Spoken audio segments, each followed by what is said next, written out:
In. Let me make sure here real quick. Just gonna check and make sure we're actually live. We got a good show for y'all. We got a damn good show. Just kidding. No Sundo yet. Just me.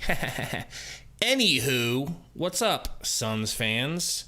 My God, this was a great day for Book Nation. Shall we call it Book Nation? What's up, Frank? What's up, Miss Dawn Keyballs? We got Wolf in the house. Lufa. Qwerty. What up? Vernon. Jackson Harwood. What up? Philip Richland said, so happy about Yuta. I mean, that's... it would have been kind of anticlimactic if we didn't get him, right?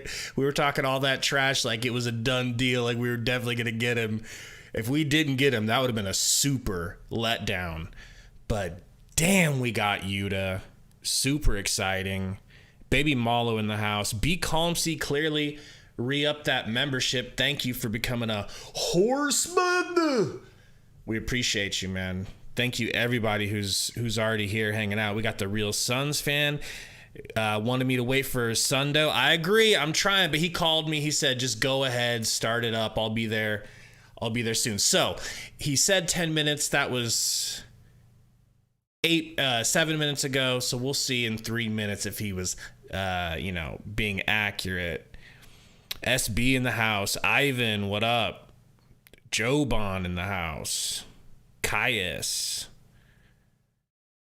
If I missed you in a shout out, man, I'm sorry. We got Chris Stewart, Tashi D, what up? Sebastian, Cash, Shane McCarty, Slayers. Anyways, guys. Ooh, Roy with the membership message says this bench looks better, but there's still more to go. What's going on, baby boy toy Roy? You're right.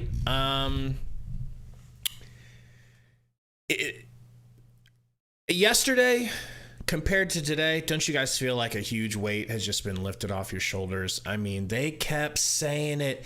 We're not going to be able to get anyone. The Suns can't do it. The Suns can't sign anyone. They shouldn't get Beal. They shouldn't trade for Beal because they're not going to be able to get anyone else. Well. The only casualty was Jock.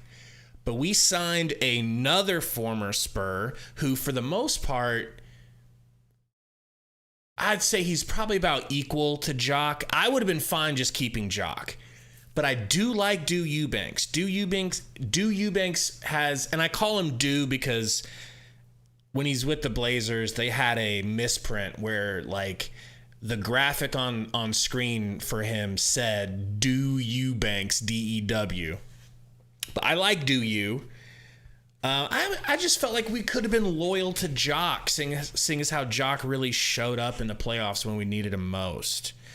But yeah, we got 170 already watching. Please hit that like button for us. We'll make this a larger stream, get some more people in here. Cameron Shepard in here said, I mean, you can get people, but they aren't quality at all. I don't know, Cameron.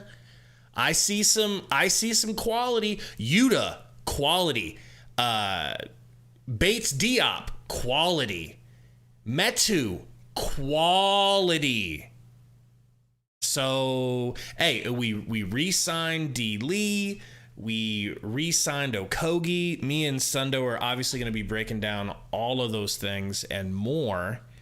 But, hey, shout out to Flex. I actually have him on the screen here, one of his tweets. Early in the day, he tweeted out that the Suns were talking to Eubanks. The Sun, keep an eye on Eubanks. And he was right. Roy says, is Eubanks worth it? And Jackson wants to know if we can get Jock back. Drew Eubanks has kind of like a white Bismack Biyombo sort of game. Okay, he can score a little bit more. He's a little bit better on offense than Biyombo. I don't think he's as great as a rim protector, but he does go after blocks. He does get blocks. I have seen him make some mistakes because Blazers Uprise is always, forcing his mistakes down people's throat, forcing people to watch his mistake highlights because they hated his guts. But I think it's just as good as Jock, if not maybe a little bit better. And I definitely think that Do You is going to look better in the Suns offense with all the studs and scores that the Suns have. It's going to make Do You's job a lot easier off of the bench. He's more than likely going to be the backup for Ayton. Hopefully you might say hopefully we get rid of him, but if we keep Ayton, he's going to be the backup. And then maybe we keep Bismack. Maybe we keep Jock and let Bismack go. I would love it if the league slept on Jock and we were able to have Jock and Do Eubanks, two Spurs centers with motors at the backup position. I like both of those guys. Joban says he called Yuta to Phoenix. When did you call it, man? I mean, a lot of people have been calling it, But yeah, Yuta is super, super exciting. How do you guys feel about bringing back Okogie? Did you guys want to see Okogie back? Caesar says, let's go, Josh Okogie. I'm super excited for Josh Okogie. I think he started out how we expected last season, not doing much on offense, can't really do much. Then he started to develop his game a little bit with the more minutes he got because of all the injuries. And then he had a streak where he was shooting like an actual NBA starter. And then it all went away. It all went away. Hey, Great question. Zyro says TJ gone ? Is TJ gone? It does. I mean, I think the Suns have at most 3 spots left, and I think they just have 2. Can anyone correct me? How many spots do we have? But fellas, the time you've all been waiting for is nigh. Sundo in the house. Watanabe. We did it, Sundo. We did it. We did a lot of things. We did a lot of things, okay? We did a lot of things. Let me tell you. Let me talk to you. Man, we did a lot of things, man. I don't know, bro. Like, here's the deal. The one thing, Gambo said it best, and I thought that they would do the same thing, but I'm not an expert like Gambo is or Flex. Flex called it to the T, right? Like he said, these players are getting signed and those players got signed, right? But Gambo even said it. He said this team will get younger around the big 4. That's what he said. The big 4, because we're considering Ayton a big 4, but he was gonna build. They were gonna get young and athletic around the big, and they did. They really did. Metu I thought was underrated. I think he's going to be a very, very underrated force for us off the bench, in my opinion. Watanabe, you already know how I feel about Yuta. All right. And then getting Okogie back, I'm gonna be honest with you, I wasn't the biggest fan of getting Okogie back. You know what I mean? But I mean, I'm not gonna not like getting Okogie back because I want to see one more year with him. One more year. Yeah, I'm with y'all now, and then your boy Eubanks. Can I make a quick? Your boy Eubanks. My boy, Do You. All right. Now, I just want to make a quick point about Okogie. In my heart of hearts, I feel like Monty screwed him. Everything was going great towards the end of the season, getting ready. Yep. Remember, Durant comes in and they win like 7 out of 7 games with Durant. And who was in that starting lineup? Okogie was starting, bro. And everything was going great. And then the playoff starts and Monty's like, I got an idea. let me just throw a wrench right in these tire spokes and put Okogie on the bench and bring Craig in. Now, to Monty's defense, it made Craig play like crazy, but Okogie never was seen again. I mean, it's the Okogie we liked. But did it help? You know what I mean? We barely got out of the Clippers series. Let's be very honest. If Kawhi... No. Here's the deal. Knowing what we know now about what Monty had said to players before the playoff starts, when he said, I'm playing my guys, right? He told that to specific players. I'm running with my guys. Tory Craig apparently was one of his guys.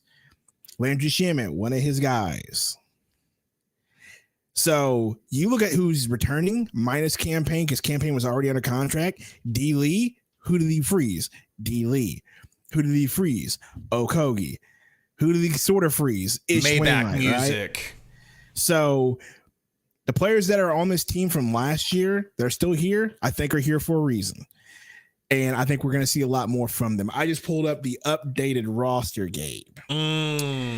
Tell me about this Bates-Diop, who I feel is the most underrated signing of all of them, in my opinion. So I talked to Spurs fan Gary. If you guys are interested in any Spurs content, go subscribe to Spurs fan Gary. He's been dropping videos and growing a little bit. Gary, I said, what can you tell me about Keita Bates-Diop? First of all, is that how you say his first name? He said, yes, that's how you say it. It's Keita, I believe. And he said he really liked him. The only reason they're getting rid of him is because you've got Wembanyama coming in and the development of Sohan. You got his position. They don't need him anymore. Mm-hmm. He said he's very athletic. He says when he's good at attacking the rim, he Euro steps a lot, and he has a lot of like English with his hands, like ball fakes. Like while he's Euroing, he's ball faking a lot and putting, spinning it, kind of, artistic a little bit as far as layups go and stuff. He says he's very athletic, and I talked to Romp about him, and Romp said that he's like his comp is a prime Jeff Green, and who just cooked us in the playoffs. An old Jeff Green. This is supposedly a prime Jeff Green build. Sir, he can play the 3 through 5, sir. Okay. Go ahead. I like it. Go ahead. $5 super chat. Suns' new starting 5: Booker, Beal, Bates, Diop, KD, and a 12-pack Charmin's Ultra Soft. We had a great day. We really did have a good day. Here's the deal, man. Hit the like button is the deal. Yeah, usually when free agency happens for us, especially the last 2 years, it was kind of like we had to wait to get some signings. And we were like, who are you going to get? Who are you going to get? And we had to wait. There was no waiting this time. Bang, bang. The only one that we had to wait for was Yuta Watanabe, and probably because he was sleeping when free agency started, and they were probably dialing him up. No, it was probably because because he probably had other suitors. Let's be honest. He was probably feeling everything out. Or he was in Japan and he was asleep and didn't get that fax in. Or watching anime. Yeah, or watching you know what I'm saying? Be calm, see clearly. Is it bad that I look at the players' butts just to see if I would like them on my stuff? Man, I'm high. We doing it right. I hate this guy. Be calm, see clearly, bruh. $5 dono from Be Calm, though. Thank you, Be Calm, man. We appreciate it. Guys, we have 452 people watching. Hit that like button. Man. Just hit that like button for us. It helps us out a ton. We got a lot to celebrate. Yes. All right. So, Gabe, like I said, I pulled up this starting lineup, or not even starting lineup, the roster. I'm gonna go through each player, obviously, and I just wanted to get your how you feel about all this. Okay. You know what I'm saying? Devin Booker, Point Book. Start calling him Point Book. Point Book. Thank you. Deandre Ayton. Yeah. Bradley Beal. Okay. All right. Kevin Durant. All right. This is where it starts to get shaky. All right. Campaign. Okay. Damian Lee. Yeah. Bates-Diop. Intrigued. Drew Eubanks. Solid. Motor. I don't even know how to say his first name. I'm just gonna call him Metu. I do like me some Metu from us playing the Kings, so yes. I like that. Joshua Okogie. It feels like a full real team. It really. Yuta Watanabe. Just unbelievable, bro. All right. Steal. Jordan Goodwin, my boy from St. Louis. That's right. Forgot about Jordan. Ish Wainwright and Isaiah Todd. Okay. This team, when you start reading this off, actually feels like a well put together team from top to bottom when you start naming these people. The only concern that we do have, and the only concern, and to me, it's not really a big concern because of who else is on the team, but we only have 2 point guards on this team. One of which I kind of trust, but not really, if that makes any sense. Like, I feel like Campaign will be good, but Campaign will also like do a lot of things that drive you nuts and won't be like super consistent. The only thing I know about Jordan Goodwin was that he went to the G League, busted his butt to get into the starting lineup for the Wizards. He's from St. Louis, so I know he's what I like to call a can't go back all-star. So I think he'll do all the right things just to stay on the team, right? But other than that, like, I don't think it's a bad thing to only have 2 point guards because we have Bradley Beal and Devin Booker and Kevin Durant, all three who are capable of running offense. It's just going to be a little different this year. We're not going to run. And the pace, brother. And the pace. Did you notice, think about it, when Chris Paul went out, that pace was fast, wasn't it? The pace went up, and we still ended up losing to the Nuggets, but he goes out and you win the next 2 games. It's going to look and feel different, bro. It's going to be more fast breaking, easier points, more getting that stuff up the court. I'm warming up to the idea of Campaign starting, because if you could pull off a miracle and have him be healthy all year, bro, I think he could average like 10 points, 8 assists a game, maybe 10.7 assists a game. And I mean, maybe 12 points. I don't know if there's going to be enough, to go around, but I'm okay with it. And it's funny because when we started this channel long ago, I remember throwing out in front of everyone, I think someday Campaign could take over from, you idiot, shut up, what a moron. And I'm like, well, but you guys don't want to listen to the rest of my take? No. And here we are, Campaign actually is the starter. Oh, well, maybe not. Maybe they go point book, Beal at the 2, Yuta at the 3 if I can. Do you mind if I put Yuta at the 3? Kevin Durant at the 4 and Ayton at the 5.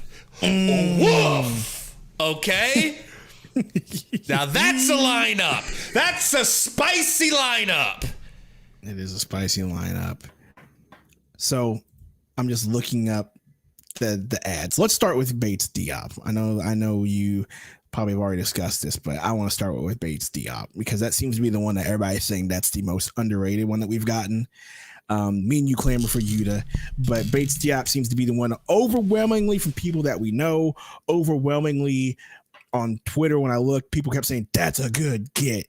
So let's talk about Bates-Diop. So for his career, he's averaging 6 points.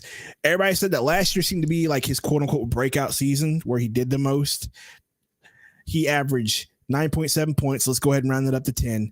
Shot 50% from the field, Gabe, last year. Shot 40% from 3. Oh, one thing that Gary said to me about Diop is that he needs minutes. He goes, he needs like 20 minutes a game, or else he can start to become he loses his focus.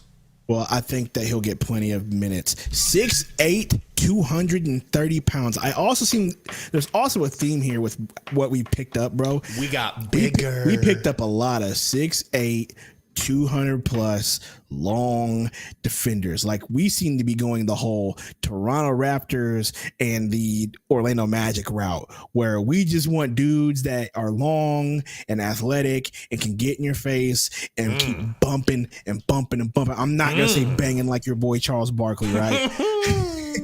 But yeah, dude, like, there seems to be a good theme here. So that's Bates-Diop. I like the 3-point percentage, and I like the fact that he shot 50% from the field goal from the field. Like, it's crazy. $2 dono from Be Calm, and Be Calm, I think we might have, in our excitement, passed up your other dono. So I'm sorry if you put what you said in there. We'll read that too. But he says, this is a complete team. It feels like it kind of does. And like, I'm not saying this in a greedy way. I'm not saying this in like a hopeful way. I truly believe that we're still going to see a couple of more small moves that could end up being kind of nice. Like, I can see Tory Craig not getting the offers that he wants, and us being able to exercise our bird rights that apparently we have, where we can just get this dude, like, we can go over the cap for him. You know, if we get Tory Craig back, I'm starting Craig over Watanabe. And Watanabe's coming off the bench. No, man, that would be nice. Diego's out here wilding again. Sends me a cash app. You looking to? He says, "Oh my gosh, it just disappeared again." You looking delicious today. Shout out, your neighbor Joe. I don't know what that's about, but anyway. Well, he knows where you live now. I know. That's what it feels like. Next free agent signing, my favorite and the one I'm most excited about, Yuta. Yeah. Yuta. I was just going to say, the one name you didn't bring up in all of this, because it's not a free agent, is we got Kamara, who might be plug and play. I'll get to him, but it's sorry. Free agent day. I will get to him. All right. I'm talking new players and free agents that we've got. I even want to talk about Goodwin and Todd, but we'll get to them. Yuta Watanabe, 6'8", 215. Okay. Shooter. Seasons in the NBA. Shooter. 16 minutes a game last year. Shot 44% from 3-point range and 49% from the field, averaging 2.5 rebounds a game. When he was playing with KD, he was shooting, I believe it was 55% from three. Mm-hmm. Like, sure, we're talking, and this isn't some, okay, you remember when the Suns would bring in my boy Troy Daniels? I love Troy Daniels. The boy was slapping threes. Remember when we brought in Langston Galloway, okay? Like, the Suns are used to bringing in shooters that are just like unplayable in most situations because they're just too small and they can't guard anyone. Yuta is 6'8", and he blocks shots and he's opportunistic on defense. Like you said, Watanabe. $2 dono from Be Calm says, and you know Devin been getting a little thick. Yeah, defensively, very thick. He's considered a good defender now. Go on, sir. All right, so and next guys, on this list. 572 watching, help us out. Hit that like button if you haven't already, man. Hit that thing. And subscribe if you haven't as well. Go on, sir. Good sir. Let me skip ahead because I just saw somebody in the chat. I don't want to leave him hanging. They said, talk about my boy Isaiah Todd. So let's bring him up. Okay. This is the one I don't know a whole lot about. Okay. This is the one where I've heard that, okay, this is just a whatever, like throw in for the trade, right? The trade for Bradley Beal.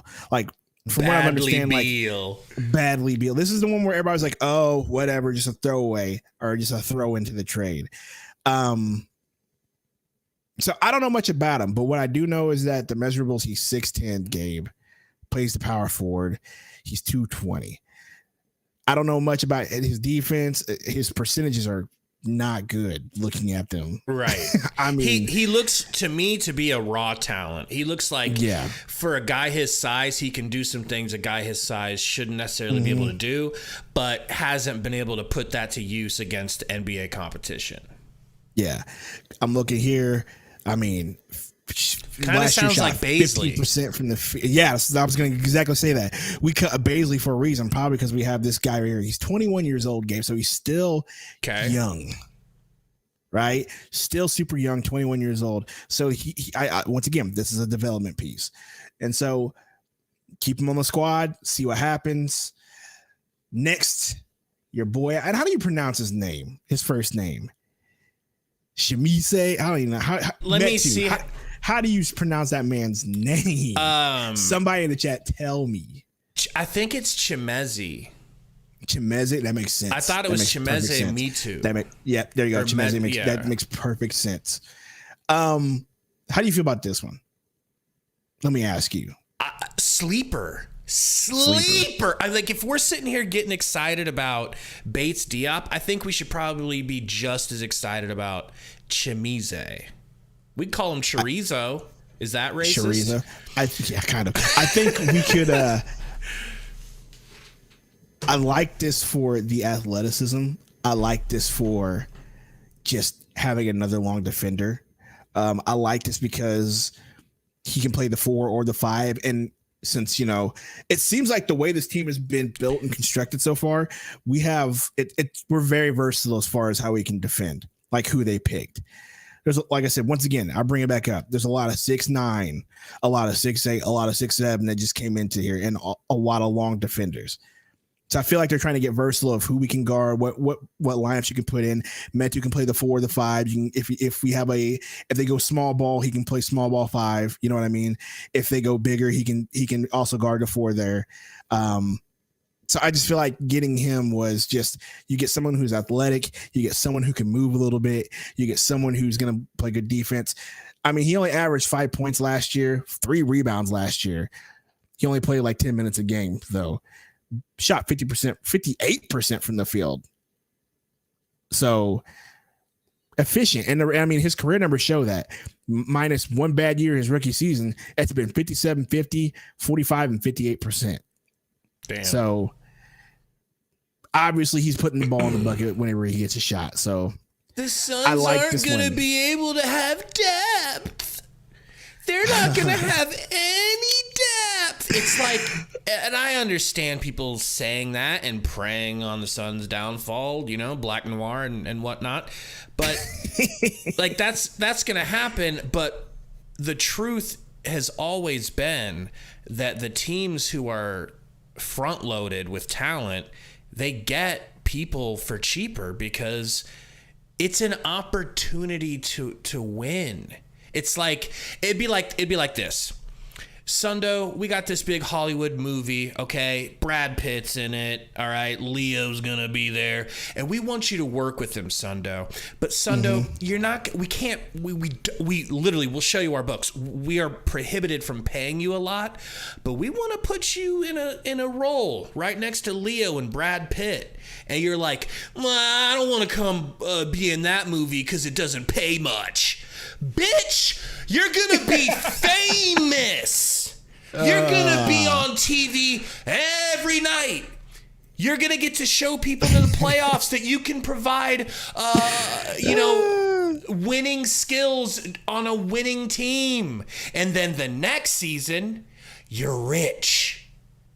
And that's what you're seeing here. I mean, I didn't think we were gonna get Kyrie for a minimum. But guys like, the ones we're getting, perfect for Yuta. Watch Yuta leave us and get paid in a year. I hope not. Hopefully we'll be the ones that pay him. You know what I'm saying? We probably won't have any money. You never know. We never know. There might be some moves made. We might clear some space. But all right. So the next signing that we made in this one, I know you like this guy a lot. Torrey and Eric from our friends from Blazers Uprise, they were like, hey, That's a good signing. Good for Drew. I mean, he's going to do a lot of things right. He's also going to do a lot of things that frustrate you. That's basically what he said. Right. So the things that I'm liking what I'm seeing, he's a 60% shooter from the field, Gabe. Career-wise. Are you talking back about do you? Yes. See, okay. Now, career-wise. Okay, if anyone from Blazers Uprise was here, they'd be shouting down your throat that, yeah, he has a good field goal percentage, but that's because he only takes easy shots. It's like, that's not the worst thing I've ever heard, but he's not doing 60%. So you're telling me that you're going to complain about a bench player who isn't in your starting lineup, on a minimum, who you're expecting to come up on a minimum to take easy shots? Like, you want us to complain about that? Because I'm not going to complain about that. What if we said no? Here's the deal. What have we said, Gabe? The last 2 years with Monty Williams as head coach. The last 2 years, what have we said about our bench? A lot of things. Well, it's one of the key ones. And we love Terrence Ross because we thought we were going to get this from Terrence Ross, and then Monty iced him in the playoffs. What do we always say? I'm all ears. Can somebody get a bucket? Can somebody hit a shot? There was a lot of times where that bench came on, and it was a lot of drought and gave up a lot of leads.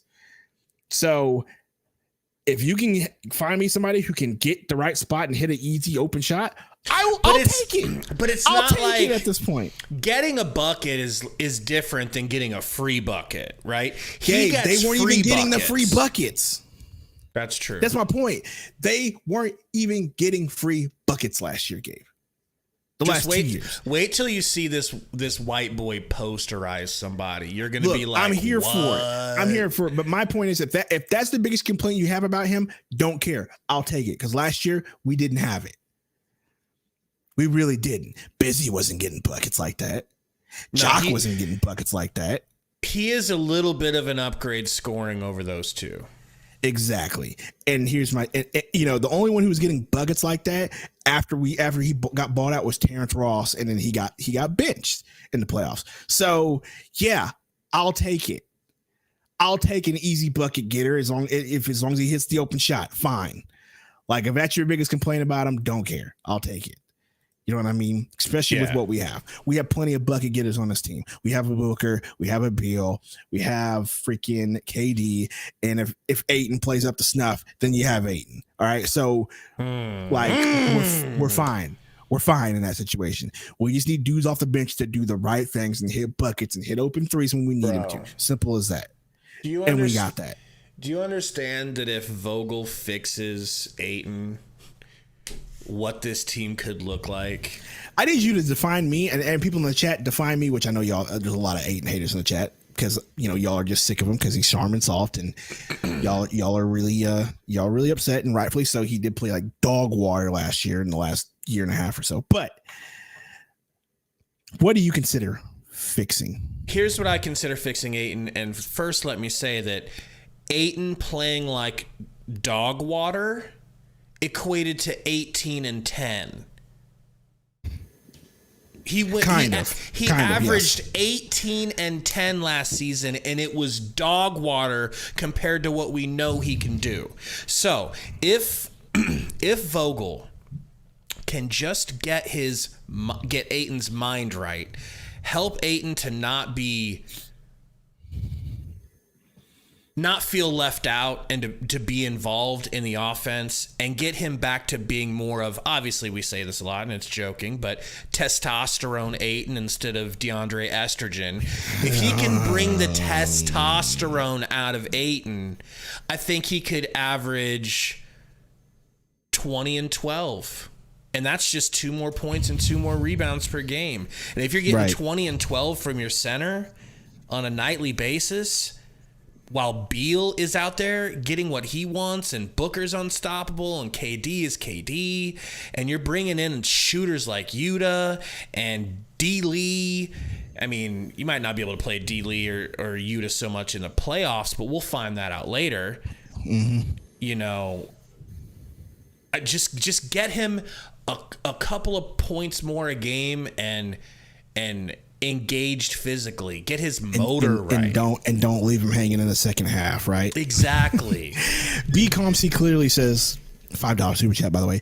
This is a championship first year type team, which means that some players I'm gonna be I don't even know what you're even saying, bro. This dude is tanked.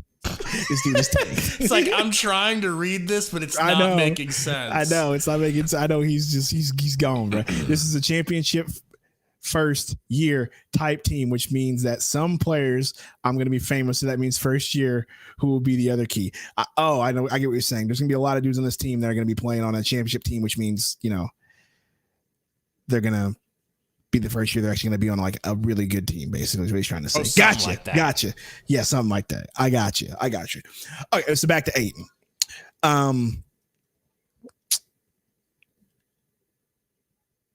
I know people are going to get tired of hearing me say this.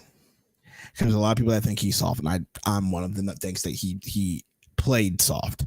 I don't think he is soft. I think he played soft. Two completely different things. I gotta remember the Twitter account. I need to, but somebody literally showed me what DA looked like 2 years ago in the playoffs versus what DA looked That's like what I'm this saying. last playoffs.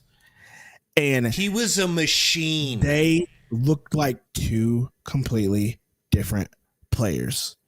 He was setting screens. He was rolling hard. He was getting buckets. He was actually boxing out. Last year, you didn't get that. And I'm going to bring this up again. I know you guys think that we are Ayton stands and we're making excuses for him. This is his last year that he gets a chance from me. You have a new coach. He's going to use you. You got rid of the coach that made you mad. Because now your boy Gambo done blew the whistle on that and let us know off rip who that Amani was not liked at the end of his tenure by a certain amount of players, aka Jay Crowder, aka DeAndre Ayton, and maybe even Devin Armani Booker at the end of it. You know what I mean? Maybe these dudes were just uninterested. You know what I mean? So I'm willing to give him one more chance to see if he actually does turn around. If it was Monty, fine. My only thing I'll say to that is if it took a coaching change for you to get ready and get you like up to play, that's weak sauce, dog. You know what I mean? Okay, but he is a young man. Doesn't matter. A young man. You know who else was a young man? Giannis Antetokounmpo. You think he gave a shit? Not everybody's matures at the same pace. I get what you're saying. I get what you're saying, and that's why I'm willing to give him one more. I get what you're saying. That's why I'm willing to give him one more season, right? One more, but like get it together this season. After that, I'll turn on him. After Monty screamed at Ayton with Lil Wayne sitting 2 feet away, "You quit on us!" on the bench and just pinned that whole Mav series on Ayton, I think Ayton was just done with him. And then you find out that offseason, they come back to camp and they're like, "So, have you mended fences with DeAndre Ayton?" And he goes, "Who? I didn't talk to him. I don't talk to anyone." And you're like, Jesus Christ, what is going on here? You didn't talk to anyone? So, it was, come on. Yeah, so I'm willing to give DA one more chance. And I think that's kind of the GM's thinking. I think that's James Jones thinking. I think that's Ishbia's thinking. So we're going to go ahead and give this man one half season to be exact, specific. Senator Simon says he did quit on them, though. You're not lying. He did quit on them. But I think a lot of people quit, and it got pinned on Ayton. A lot of people quit on the Suns. Hey. That series. I can't say that. Both series, for being honest, they all quit, Yes, Ayton quit on the team. Last year, we already said this, Booker fumbled the bag and let Kevin Durant take all the bullets for him, right? During the post game, right? Remember that? Yes. Remember that? So, yeah, this team does have a little bit of maturing. But on the topic of Ayton, yes, he quit. I'm just saying he quit on I'm saying my theory is he quit on Monty, not on the team. Thank you. All right. And I'm willing to give him one more season. If he comes out this season and he's flat, looking lazy, all right, bro, you got to go. Because, Frank, you got a better coach here who's going to get you involved and going to get you in a better role, who's going to treat you with respect. If you can't get up for that and you can't, play hard for Bradley Beal and Kevin Durant and Devin Booker and your good friend campaign, then I got no respect for you. Then you got to go. Simple as that. That's fine. You know what I mean? Yeah, But that's where I'm at. That's another thing that the Suns have in their back pocket is we did a great job turning pure trash Chris Paul and Landry Shamet. We pulled trash out of a dumpster and handed it to the Wizards and turned it into Bradley Beal. Somehow, some way, God just picked us for that sort of thing. And then we did a great job in free agency. We got Yuta. We got some length. We got a backup center. We improved our shooting. We improved our defense. We improved our depth. You know, the next thing is if Ayton doesn't work out, you at least have to be building his trade value for the halfway point of the season. And maybe you're able to turn him into 2 more good players. And then what? Then you're in good shape. Real good shape. Or like recoup a draft, like a first round pick or maybe 2. My boy Theo J in the chat. Theo says, what no one says is Monty and Dia have cost us glory. Waste of time arguing. Just get on with it. Self-entitled. I had to read it that way because that's how I feel like he's typed that. And he's not wrong. Like, yeah. Look. Okay, I'm done talking about it. On. It's in the past. We're moving forward. Richie said, LOL, calling CP trash after everything. Wow. Okay, look. It's brutal, right? You know, and I feel bad. Okay. But I'm just saying what Chris Paul was worth at this point in his career, in my opinion, is garbage. And that's too much. That's hyperbole because he's not garbage. He's like a banana that has the peel still wrapped around it, but it's been open, but the peel's the peel's been protected. The banana's still edible. It's just like, this isn't a fresh banana. This isn't a banana I would choose to, but if I'm starving, I could eat it and feel comfortable knowing it's not going to poison me. He just ran. CP3 wasn't trash. He just ran his course. You can't play him in the playoffs. There is no playoff CP3. He's a season-long rental, and then you get into the playoffs and you're like, well, now we can't run what we normally run because our quarterback's out. And we all knew he was going to be out, by the way. We all knew, but we chose to go with him into the playoffs and watch him get hurt like he has 8 years in a row. That's true. That's true. Jason L says, why not trade him now? I think you're talking about Ayton, and we cannot trade Ayton until the trade deadline at this point. Free agency has started. We are married to this roster. Whatever we have right now, we are married to until the trade deadline. So Ayton can't be moved till after the trade deadline, or till, when is the official time? Like January? Is that true? I thought he still could be. We just said we're not gonna. No, we're basically married to the roster. Like okay. We can, but it'll take some gymnastics. What I'm basically saying is, like, I can't remember the ramifications. I heard Torrey say it, and I heard somebody else say it. What's his name? Bobby Marks. He talked about it on his show on ESPN. He said basically after free agency, because of the way the CBA is, we're married to this roster until the trade deadline, basically. Until January, whenever we can go ahead and, contracts, certain lingos and certain contracts get whatever, guaranteed money and yada, yada, yada, so on and so forth. Like, we can trade Ayton after January at this point. Free agency started. It's done with. Like, this is the team that we have. Okay. Jason says, wait till July 14th and then trade Ayton. I mean, you could do that, right? You could, but I think at this point, if something comes up, I think at this point, the plan moving forward is they're married to this roster. I think they have what they want. I think they got the players that they wanted. I think they're going to wait. If Ayton does get traded, it's definitely after January. And we'll come to that. We'll cross that road when we get to it. Yeah, we definitely will.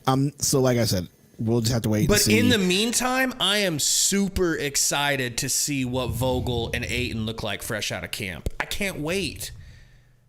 I cannot wait. And like I said, that man was all smiles during his post-season end of whatever you call that exit interview. So he was all smiles then. So whatever. He was happy as hell that Monty got fired, bro. It's like, I win. Right. You know, well, people are saying, nah, that's last year. Look, I'm just going off of what I've been told by people that I trust, that know the CBA way more than I do and way better than we do. That like, so basically what you guys are saying is like, what January 16th is the deadline, we can trade him. But it just sounds like the way this is going, with the way we already have the minimums that we want, it sounds like we are going to stick with this roster. Look, I'm just like, people are saying it's last year. I'm just going off of what I heard from Bobby Marks and my boy Torrey, who I trust. So take it up with them. They're the real pros. We're the Joes. I got a question for you. What's up? Do you think there's any chance, because James Harden's situation is bad. The Rockets, they pulled their offer that was supposedly supposed to be there. Apparently, just hear me out, okay? Because he's the assist leader. You'll give the NBA assist leader some respect, okay? The Sixers can play hardball with him now.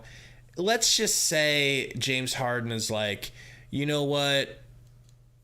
I'll go play on a minimum for 1 year and go get my money after I win a title with them boys in Phoenix. Go ahead and shoot it down. I can see you getting ready to. I know what that smirk means. I'm just saying, any chance. At this point, I think he's going to go back for hearing his money. about us getting somebody like a major player like this. Like, that's just all my right. thing. I mean, he wanted to go to Phoenix, apparently, until the Beal thing. Beal over him. So Junior says no Baisley. Yeah, Baisley's gone. He ain't coming back. No Baisley. They went ahead and just didn't tend to that man. I'll bet Sundo a 12-pack of Zima. I don't drink Zima because that's weak sauce. The Suns traded Ayton by August.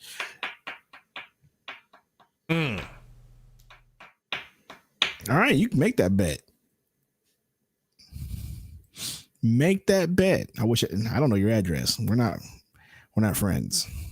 So unless you're in the Discord, I'll take that bet for sure. But I don't want Zima. I want something better. Eddie Clary said Ayton has never been through anything. Arizona kid, been here forever. He needs the city to be tougher on him. That I can agree with. It's really easy whenever you went to college locally and everybody thought you were the bee's knees. Yes, I said bee's knees. And then you get drafted as the quote unquote savior big man, the generational talent big man, the census. This is the guy that needs to go to Phoenix because this is a perfect fit. Like that guy. Yeah, I can see that. We've talked about it before. I don't think he's tough like he should. He looks tough and he talks tough. You know, I anchor the Phoenix Suns on offense and defense. 4 points, 8 rebounds. You know, I don't even have an engine. I run on a Tesla battery that's fully charged. Get sat out for Jock. He talks tough. He looks tough. But his attitude is like not. When push comes to shove, he ain't shoving. I just want to see him shoving again. And do you get to a point as a little bit older man that he's becoming where you just you get tired of the disrespect? Don't you think that's coming? I don't know if it's coming or not, bro. I don't know, DA. I don't. I hope that's what it is, but we'll see. You know what I mean? So we'll see how it works for him. Once again. One other thing about DA I wanted to bring up. You saw that video of Book and KD in the Bahamas, right? Yeah, where was DA at? Should have been there, right? What I'm saying is, if DA was in the Bahamas and Book and KD were there, if he was still in the States, okay, no biggie, you know. But if that dude was in the Bahamas, it would be like if I showed up to St. Louis and was gallivanting all around town, and I never called you. Like, that's not how it's supposed to go. So I really hope that DA wasn't in the Bahamas when they were shooting, because it would have been inexcusable for him not to have been there with them, right? Inexcusable. On Book and KD's part too.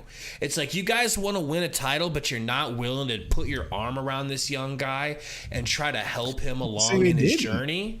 Who's to say they didn't? He wasn't in the footage. I didn't see him. Well, I mean, it sounds like a perfect excuse for him to show up, right? And they was there.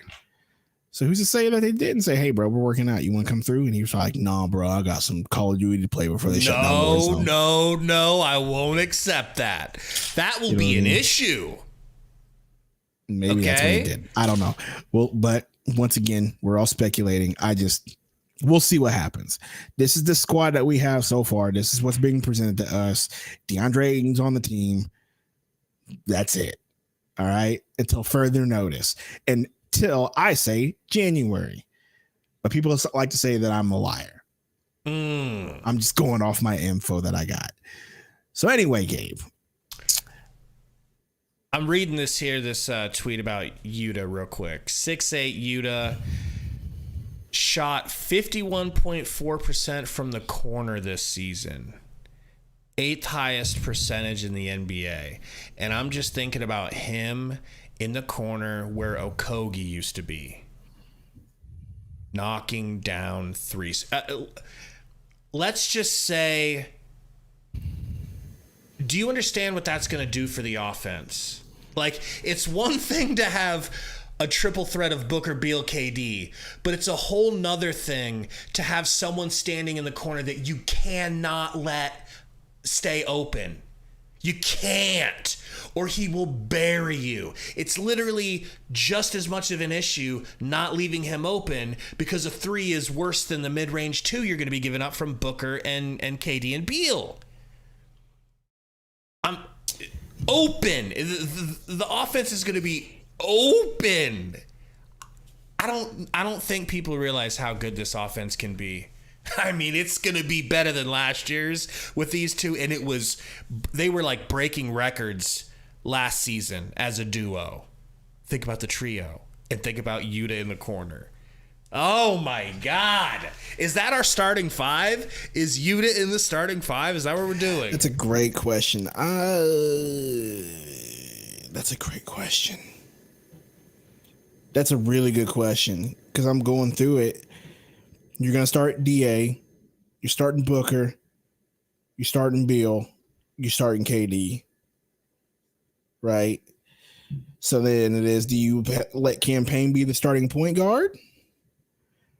Or do you choose to go with Link? I think you can really just play with the lineup, right? Yeah, really, I think you share ball handling duty between Book and Beal. How about that? Sprinkle a little Campaign in there, because he's going to have to eventually. Because I have a but he'll be in the backup. I have a feeling that there's going to be a lot of resting this year for a lot of our players. That's just my take. So God, I hope so.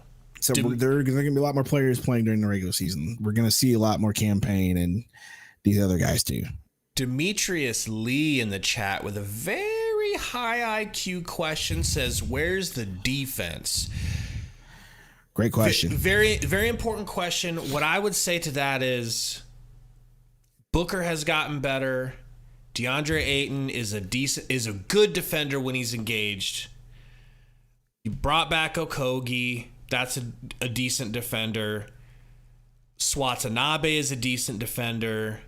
Jordan Goodwin's supposed to be a good defender. The point guard that we got from the thing. But more than anything, it's a really good thing that the Suns have a defensive genius head coach like Frank Vogel. And I mean that.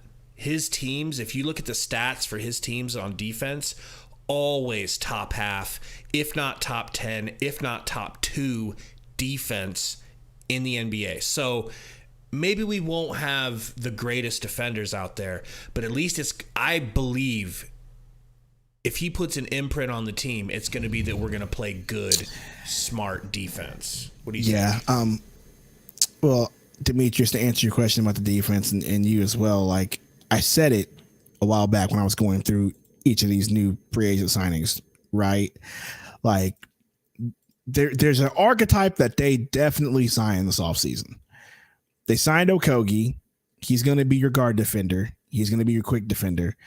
They have Jordan Goodwin in that trade. He's seen to be a good defender. But then the rest of the guys that they sign are all 6'8", drafted 6'8", long dudes. It seems like they're just going the good luck shooting over all of our 6'8" route, right? That's what it seems like they're doing. Good luck shooting over all of our long defenders route. Good luck getting around us. We're going to be long. We're going to be athletic. Good luck. That seems to be like that seems to be the plan. Because once again, Yuta 6'8", Bates-Diop 6'8", Metu 6'9". We drafted Kamara 6'8". We didn't even talk about Kamara. You know what I mean? So it seems to be their plan is, hey, good luck getting around all of us. We got a lot of long guys. That's basically what they're going to do. Like that's the plan. I kind of like it. I'm not gonna lie. I like the idea of having length and outsizing everybody and being more athletic than people. That's just something that I like. Way better than what we were last year. Way better than what we were last year. Be calm, see clearly. $2 dono. Appreciate you, man. Says I see a first year championship. Period. Well, be calm. You know, Frank Vogel did it with LA, and he's got a stacked roster. So, and we have to win it this year, bro. Like the way we're set up for the future, which is we aren't set up. We got to do it now so that in 4 or 5 years from now, if things turn south, we can have that championship to keep us warm in the winter. My boy, the Booger John says we're long, strong, down to get the friction on. Every time you say long, that's where I thought the same thing too. Absolutely. I was trying so hard not to say that, right? Let's talk about your boy, Toumani Camara. Okay, because we didn't really talk about him. He wasn't a free agent signing. We just drafted him. We're going to see a lot of him in the summer league next week, which is going to be fun. We will be streaming that, right, Gabe? Absolutely. We've been streaming the summer league before YouTube was invented. But we really did it to watch Sticks, and it's been painful. And then last year was the absolute pain. Was that Baby Bow Wow year?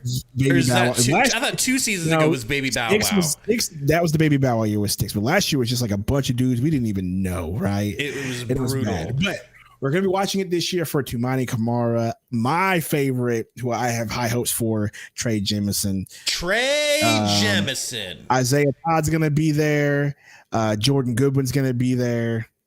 And obviously Toumani Camara. And who else? Marcus Carr, the other guy from Texas that we got. So I'm excited to see what the summer is going to look like. But back to Toumani.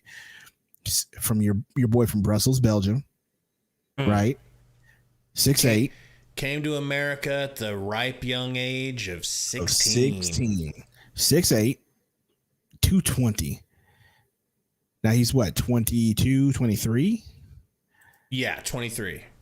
All right, 23. So I would say he's got time to grow into his body, but he's already an adult at this point. 23 years old. How do you think do you think he's going to get a lot of playing time? Well, I mean, before we had such a bang up free agency, I thought he was going to be getting mad minutes, and now I'm glad you went there because I definitely thought the same thing. I was like, man, we're going to need him is what I was thinking. Yeah, and then like all of a sudden we got a bunch of other Toumani Kamaras on the team. Seriously. It's like, well, and that's my point. Obviously, there's an archetype that they're looking for this team to be around our big four, big three, big four, however you guys want to look at it. Obviously, there's an archetype, and they didn't miss. Right. Yeah, I mean, I now I don't know. Now it's like he could have to scratch and claw. He's gonna have to scratch and claw. There's Bates-Diop, Yuta, all these guys are experienced. And those are going to be his competition. Maybe Metu, but like those two are going to be his biggest ones. Don't forget, Isaiah Todd's been in the league too. He might be underrated. He may not want to. He can't go back All-Star. May not want to give up his spot. Yeah. So Ish Wainwright also, like same thing. So Tumani may have to actually claw and scratch to get some playing time. He may start off. We may start off only seeing him get, but bro, 6 minutes a game. That's wild. If he's able to get playing time right off the bat, I think that's going to be a really good sign. That's going to be a really good sign. That is true. Burner says, Gabe, I asked you this question too. Are you going to scribble out CP3's name from your Oubre jersey and write Beal's name instead? Nope. See, this is the jersey that just keeps on giving. I was in Phoenix. Dude. I was in Phoenix when I bought it. It was the summer that we were supposed to pay him, and I didn't know, but I'm like, I love Oubre so, and 3's my favorite number. But yo, I'm just, look, it's a Bradley Beal jersey. I don't know what you guys are talking about. All right, the gift that keeps on giving. That's Bradley Beal. The gift that keeps on giving, dude. Like, how wild is it that you bought it for Oubre? CP3 shows up with the number. You're like, oh, CP3. It just keeps getting better, you know. And then now it's Beal. Like, it just must be great. But anyway, Gabe, we killed free agency, and I know I don't have to say it again, but we really did. How do you feel about giving up Jock? So I was bummed out, but what that tells me is they were ready to keep him until maybe, there was some little fidgeting and fiddling behind the scenes, and they found out they were going to be able to get a certain free agents that they probably liked. And I think it's probably Metu, because Metu wasn't like on the list of players that we were hearing, right? Like, we heard about Eubanks, we heard about Bates-Diop, we heard about Watanabe. Those are names that are out there. We didn't know Metu. And I think that was just one that came down the pipe. They're like, what? That he's available? And his agent probably called him and said, hey, he wants to go here. Metu? Because I think it was Eubanks. It could be that too, but my point remains the same. Like, they probably heard something down the pipe of, hey, this person's available. Let's go ahead and just not tender him, and let's go ahead and let him go. Yeah, I think it has to be, because Flex came out and said, keep an eye on Drew Eubanks. And then a couple hours later, it was like they're rescinding their offer. And it's like, okay, well, that's definitely, backup white center. What are we doing here? Obviously, they just prefer Eubanks. I think it's pretty close to a wash, as far as who's better. CWE, what about Tory Craig? Not here. Sadly, I don't. Yeah, we do have early bird rights on him, but I just don't think he's coming back, if I'm being honest with you. I hope nobody offers him a damn thing, but I could see somebody. Quan Yu Him says, do you guys think Isaiah Todd will get playing time? No, I think Isaiah Todd is going to do exactly what Darius basically did last year, and that is sit. Maybe you'll get some playing time, but you are going to be a development piece. Mop up duty. He's 6'10", athletic. That's about it. Vogel likes DA a lot, says Be Calm C clearly with the $2 dono. Vogel DA potential. I'm telling you, bro, that's the wild card of this season. If that pays off, you get if you get dominating plus those 3. I want to say it's over, but I won't do that. Burner says, be honest, Nick. You're glad you finally got an enemy protagonist on the team. Obviously, that's why I wanted you on the team, bro. What do you think it was? Come on, you know me. Yeah, dang right, I wanted that, bro. Dang right. And also, KD likes him. And I believe that's half the reason why he's on the team right now. He plays really good with KD. KD was like, yo, get this kid. He's really good. He'll be a great addition to the team. He's exactly what you need. James Jones, listen, they got him. So, Wolf Lingus says, expectations for Kamara. I think we just went over that. Like Gabe said, we thought he was going to get plenty of playing time with before today, because the way the team was looking, we were like, man, there's no way we could possibly get a bunch of free agents, and then we did. Speaking of which, Gabe, yes, sir. I feel like my theory, like what I said in the Bradley Beal live stream that we did. I feel like that came to fruition, and I want to pat myself in the back for that. What part? So everybody kept saying that we don't have cap space and that we're gonna be doing nothing but signing veteran minimums, and we weren't gonna get anybody or any depth on the team or anybody good. Like we weren't gonna get anybody young, so on and so forth. That was what a lot of people were saying, because it just seemingly we just said nope, we're putting a blowtorch to this CBA. But I said I think that the market's gonna get dictated, and there's gonna be a lot of minimums signed. And did you see a lot of, besides the big names, did you see a lot of dudes signing for ridiculous money? Not really. People were you saw Bruce Brown got paid. Bruce Brown's the only one who got paid, right? Yeah. Just Bruce Brown. Cam Johnson, but that's just because he was restricted. So he went back to his team. You saw a lot of players go back to their own teams restricted. That's what you saw. And then you saw a lot of dudes going for minimums. And that's what I was saying. I feel like with the new CBA, the GMs aren't going to just give out those, hey, we got 10 mil for you. I don't think that's going to be a thing. I relate this new CBA to what the NFL did in 2011 where the NFL vets were like, well, if we don't want to practice and we want you to have more veteran minimum players, and then the players basically tried to tie down the owners and saying you have to sign veterans to this veteran minimum, and the owners said, we're not doing that. Right. We're just going to get a bunch of undrafted free agents and put them on the team. Same concept here, where they thought the CBA was going to get players some decent amount of money, with more mid-level exceptions, yada, yada, so on and so forth. And I think a lot of GMs are like, we're not doing that. Veteran minimum. This is what you're going to get. And so I think this is going to be the wave from now on. And I'm not saying us in general, like signing 4 max players and then doing this, but I think the wave will be, hey, you're going to see a lot of more veteran minimum contracts handed out, and just deal with it. And the best players are going to get their contracts, and the rest is going to get veteran minimums. That's just me. That's just how I feel about it. And it kind of happened. And I mean, I'm not toot my own horn. It happened. Well, you've been right about some things this season. This isn't new. Well, you've called some things. You might be an insider. You should probably start talking in terms of my sources and. Oh yeah, my sources told me for sure. There you go. Okay. Hey, real quick, just popped in my head. I got to do a shameless self promotion. I've got another channel where I do NBA stuff. NBA, it's a general NBA channel. It's called Von Sanity. I'll put a link in the chat. Help me out. I'm on pretty close to 500 subs over there. I've been making other NBA videos. Selfless promotion over, Sundo. Did you see that Cam Johnson got paper? Yeah. I saw that, and I was happy for him. Well deserved, and it's obvious that we didn't want to give him that money. Right. So I mean, we just wouldn't have had it.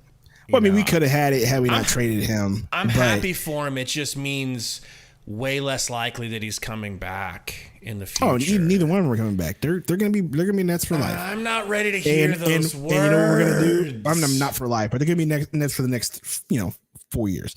And you know what we're going to do, Gabe? What? We're going to root for them and appreciate them, because I really do like the Nets. Of course, dude. I mean, those are like, I'm 35. I don't have children yet, man. You do. Sorry, I'm 36. Jesus. I don't have kids. Dude. I've got dementia, but I don't have kids. Those are the closest two things to kids that I had, man. Was Mikhail and Cam Johnson. Was the twins, because we watched them grow up. I love those dudes. J Money says, I'm late. Who we just get? Yuta. We got Yuta. We got Bates-Diop. We got Drew Eubanks. We got Metu. We got D. Lee back. We got Okogie back.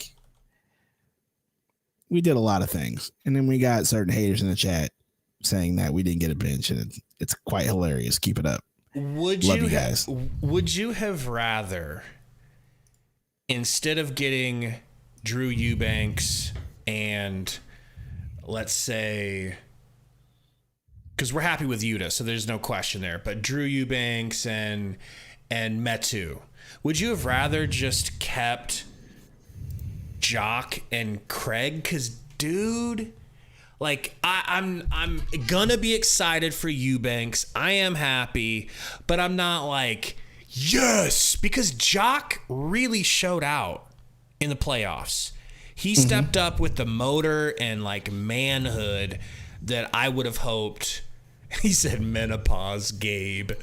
Yes, that you would want Ayton to. And he looked good, and he was getting his hook shot off, and he was getting cooked by Joker, but everyone does. How do you feel about losing Craig and Jock for the sakes of Do You and, let's say, Metu? That's the only place I think the Suns might have just been better standing pat. I don't know. Let me ask you this question. Was Tory Craig a Monty Williams guy? In the end, yes. Okay, not always, but yeah. That's why he's not here. That's just my opinion. Really? That's what I think. If you notice, like all of Monty Williams guys are gone off this team. Every single one. Who else? Craig, Shamet, CP3's gone. That was his guy. You know what I mean? Like, notice all his guys that he liked are gone. Roy Baisley's still not necessarily on the board unless he doesn't get offered anything anywhere and we're able to get him for a minimum. And so, yes, I would have liked to keep Tory Craig, but I think they just didn't see him as part of this team in the future. And maybe he just didn't want to come back, Gabe. Like, you ever think about that? No, but you're right. You know what I mean? Maybe he was just like, yeah, I don't want to come back. I don't want to be back. But why would you not want to come back, bro? Like, he posted on Instagram just a couple of days ago, like yesterday, I believe it was, of him shooting around in the Suns practice facility, getting up shots. Like, why would you not want to come back and play with Book? Or maybe there's still a movie made, and maybe he does end up coming back, and then we just, we'll just look stupid for having this conversation. But when it comes to Jock, to your question about Jock, yeah, Jock, no. Really?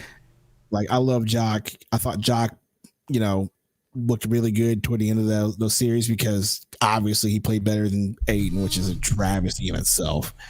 But I think that's what we're remembering, but we're also forgetting the entire season of clunkers that man put up. So I think that's what we're remembering about Jock, but I think Eubanks and Metu were suitable replacement for Jock Landale. Booker John says we need a point guard, Dennis Schroeder. I wouldn't mind Dennis Schroeder being here, but we'll see what happens with that. No, Schroeder's gone. Where'd he go? Raptors, $13 million Interesting. a year. $13 million a year. That's their replacement for your boy losing Van Vliet. Speaking of Van Vliet, did he end up going anywhere? Rockets on a payday. Interesting. So I don't think Schroeder is worth that money, bro. I think Schroeder is the model of inconsistency. Looks like a starter sometimes, looks like he doesn't belong in the NBA other times. Wolf said Jock's 15% from three, Landale. Listen, that's true, and that's the only reason I'm okay with this, because Jock was supposed to be a stretch big, and he ended up being relegated to getting buckets the same way Busy does. Around the rim, free and easy, nothing too difficult. His jumper was tragic. It was like cursed. It looked good. He had a good release. Never went in, bro. Just clunkers. Like, if he hit a three, you're like, whoa! Like DA hitting a three. Right. My boy, the Booker John says Okogie was a Monty guy, and then Mo Cheek says Ish was a Monty guy. Were they Monty guys or were they James Jones? Yeah, I don't guys? think Okogie was a Monty guy because Okogie got pulled for Craig, a Monty guy. Exactly. When come playoff time. Now, Ish, you can argue he was, but once again, were they Monty guys or were they James Jones guys? Because also there was reports, from Gambo, and who's been right, saying that James Jones did bring a lot of players that Monty didn't want. Sticks was one of them. So there could be dudes out here, Monty was like, I don't want this guy. I don't want to play this guy, right? So, yes, Ish could have been a Monty guy, but I would really be willing to bet he was a James Jones guy, that a player that James Jones found and thought he would get good value for. Same thing with Okogie. Jeff says Jock is a good guy. I hope he gets his money. I hope Jock goes to Portland. That's my opinion. Yeah. I would love to see him go happening. up the highway and just to see him again, because I do like Jock a lot. He's hilarious on Twitter. On Twitter. So what do you think? We got DX Flash saying he wants Westbrook. If Westbrook for some reason was willing to take a minimum, would you want him? I say no, because of Kevin Durant. We have because of Kevin Durant. I think that's the answer. Don't even make anything else up. It's just Kevin Durant. Imagine Westbrook taking shots away from Kevin Durant in 2024. Exactly, bro. Imagine him doing the exact same thing he did to him in OKC. Let me just dribble. Here, KD, bail me out here with this grenade. No. So GT says, can Beal and Booker run the backcourt if we don't find a decent point guard to start? Yes, they can. Yes, and I'm very interested to see it. Not only that, I'll say it again, you have 3 ball handlers on the team who you feel comfortable bringing the ball up and running offense through. So and that's Kevin Durant, Booker, and Beal. Yes. You have 3 guys. I was just thinking about the champions, the Nuggets, and who they run at point guard most often. You know who it is? Aaron Gordon. And what that reminded me of is Tamani Kamara reminds me of Aaron Gordon, except Aaron Gordon's vert way was just more athletic, ridiculous. But put Kamara his nuts in Landry Shamit's face for Christmas. Down his throat, really, if you think about it. It might as well have been down his throat. It might as well. It's wild. But so it does. What I'm saying is, you could have an Aaron Gordon style player bring the ball up and just get it to your playmakers, get it to Book off of a screen, get it to Beal off of a screen, get it to KD off a screen. Let one of them stand in one corner and let Yuta stand in the other. Woo! We're flying high, Sundo. We're flying high. Just a little off subject here, but go on. Do you know who I'm still wishing that we just somehow end up getting on our team or trade for? Who? You know who. Gordon Hayward? No. No. How is it not Gordon Hayward?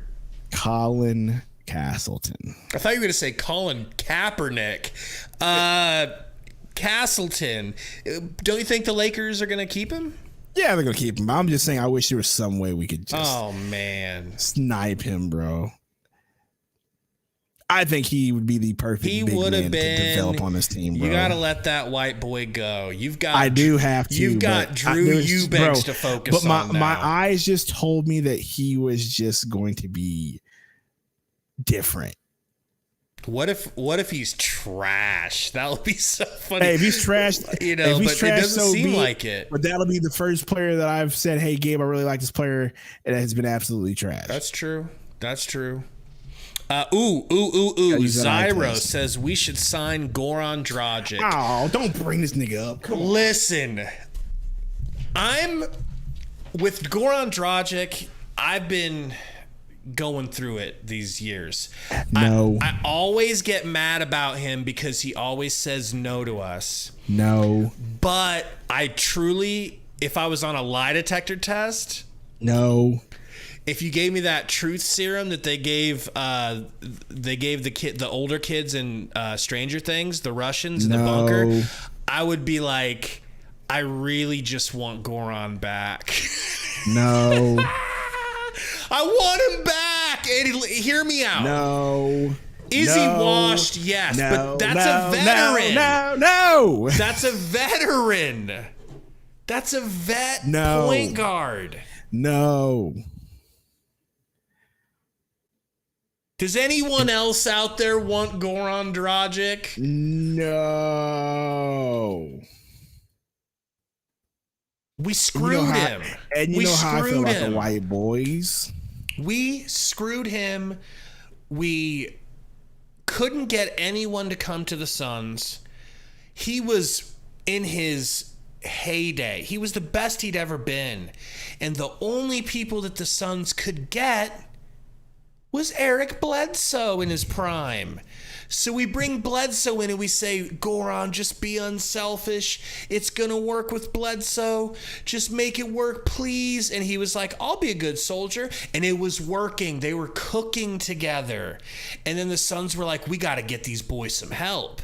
Who could we get? And no one answered the phone except for little Isaiah Thomas. And bringing a third point guard in and running a 3-point guard lineup, Dragic was finally like, you know what? I've had enough of this. And we sent him to the Heat, and he trashed us on the way out the door. But that was the old racist ownership. That was the old cheapskate ownership. We got Matt Ishbia in now. No.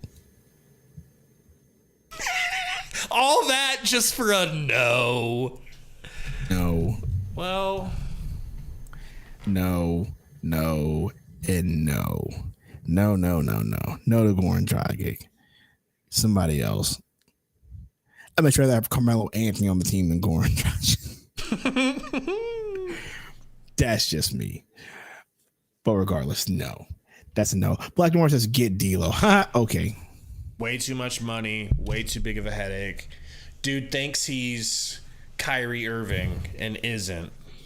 Takes way too many shots. Hey, he gave Memphis one good game. I'd rather have like just a little point guard who's like a TJ McConnell, you know? Like just somebody who's going to come in and know his white role. Know his white role. Next thing you're going to say is Peyton Pritchard. Just somebody to come in and dish. I mean, you know. Someone like a Ricky Rubio. Ricky Rubio would hit the spot right now.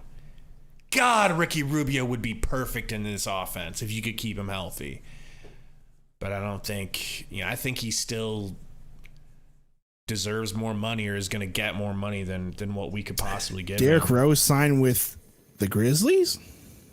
See, Derrick Rose, another guy who just keeps turning away the Suns. Derrick Rose went to the Grizzlies.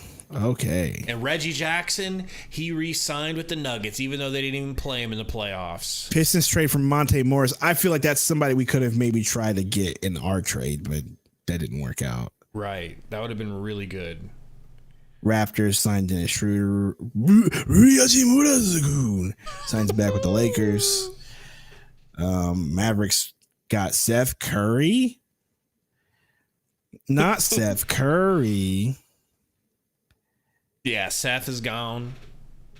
You know. Hey, remember that time when Malone was on the stage talking about, you think Bruce won't go nowhere? Hell no. Hell no. We running this shit back. Just get loud. Turns into Paul Wall all of a sudden. Get loud. All that for that man to go to Indiana. Someone needs to like put all that together as a meme of just him saying it, and then the Curb Your Enthusiasm song. We running this shit back. I'm not gonna lie though, I thought that was pretty dope though. That man turned into Paul Wall real quick. Of course, he was faded as a hoe. All right. Hold on, I gotta hear this. Hey, y'all tell me, is Brucey B going anywhere? Hell no. Hell no. And then he did. Hey, we running this shit back. Hell yeah. Come on. Get loud. God, you know what? Oh my gosh, bro. I'm as a Suns fan, as a Western Conference rival of them, it is a good thing. Oh my gosh. It's such a good thing that they lost Bruce Brown, because that dude was a Suns killer. He was a menace. It's going to be so nice for them to not have that Swiss Army knife. That's just another win for the Suns.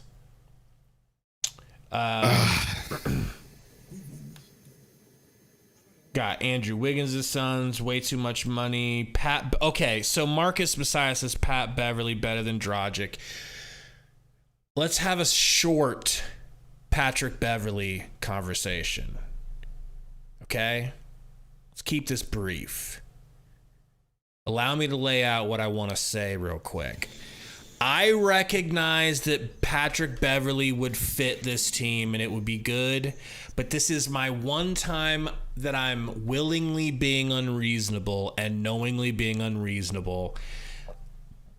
I hate his guts. I hate him as a human being. Okay?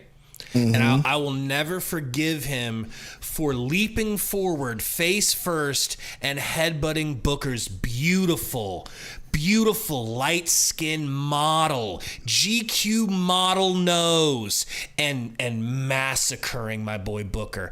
I'll never forgive him. But he would fit this team like a goddamn glove. What do you think? Just been saying it the whole time, and you've been telling me no. But it's, You've been telling me no. What have I been saying? But you've been telling me no. No, I can't forgive him. No. Can't do it, bro. No. Get that man on the team. All right? Get that man on the team. All right? Let him be the Alvarado. Let him punch other niggas in the face, not our niggas in the face. You know what I mean? Like, let him do that stuff to everybody else. That's what I'm saying. Oh, shit. Do not tell me that this season is going to involve me becoming a Patrick Beverley fan, because I'll just rip my pubes out right now, all right? Because I'm not having it. Not having that. I'm rooting for it. I'm rooting for it now. Sean Rivas says, what about Corey Joseph? I like Corey Joseph as a backup role, but I don't even know his situation right now. I got to be honest. I have no idea what his situation is. Anyone else have the Suns talked about getting? 2 minutes ago, Miami is trading Victor Oladipo to Oklahoma City. Sham says 2 minutes ago. For what? They don't say. This is per The Athletic. Well, some teams making moves, I suppose.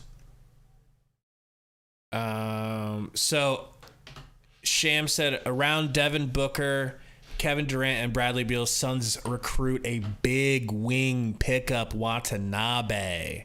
Bro, you know they recruited him. You know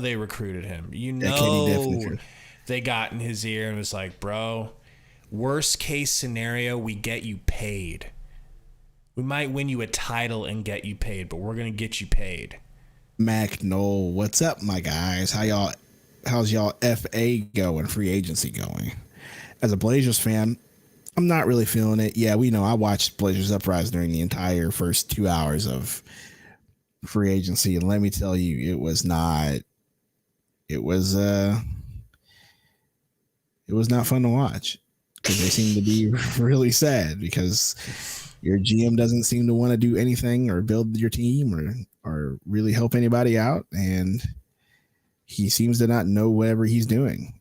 You know what I mean? Like, he brought back Jeremy Grant, cool. But you know what that team needs? More guards. They just need more guards over there in Portland because they just don't have enough. Who said bring back Aaron Holiday? Don't tempt me with a good time. I was just going to ask you. What do you think? Bro, I would love Aaron Holiday back in a minute, and I think Aaron Holiday would be a better point guard than Campaign. Yes, I said it here first. Holiday would be way better than Campaign. IMO. Don't.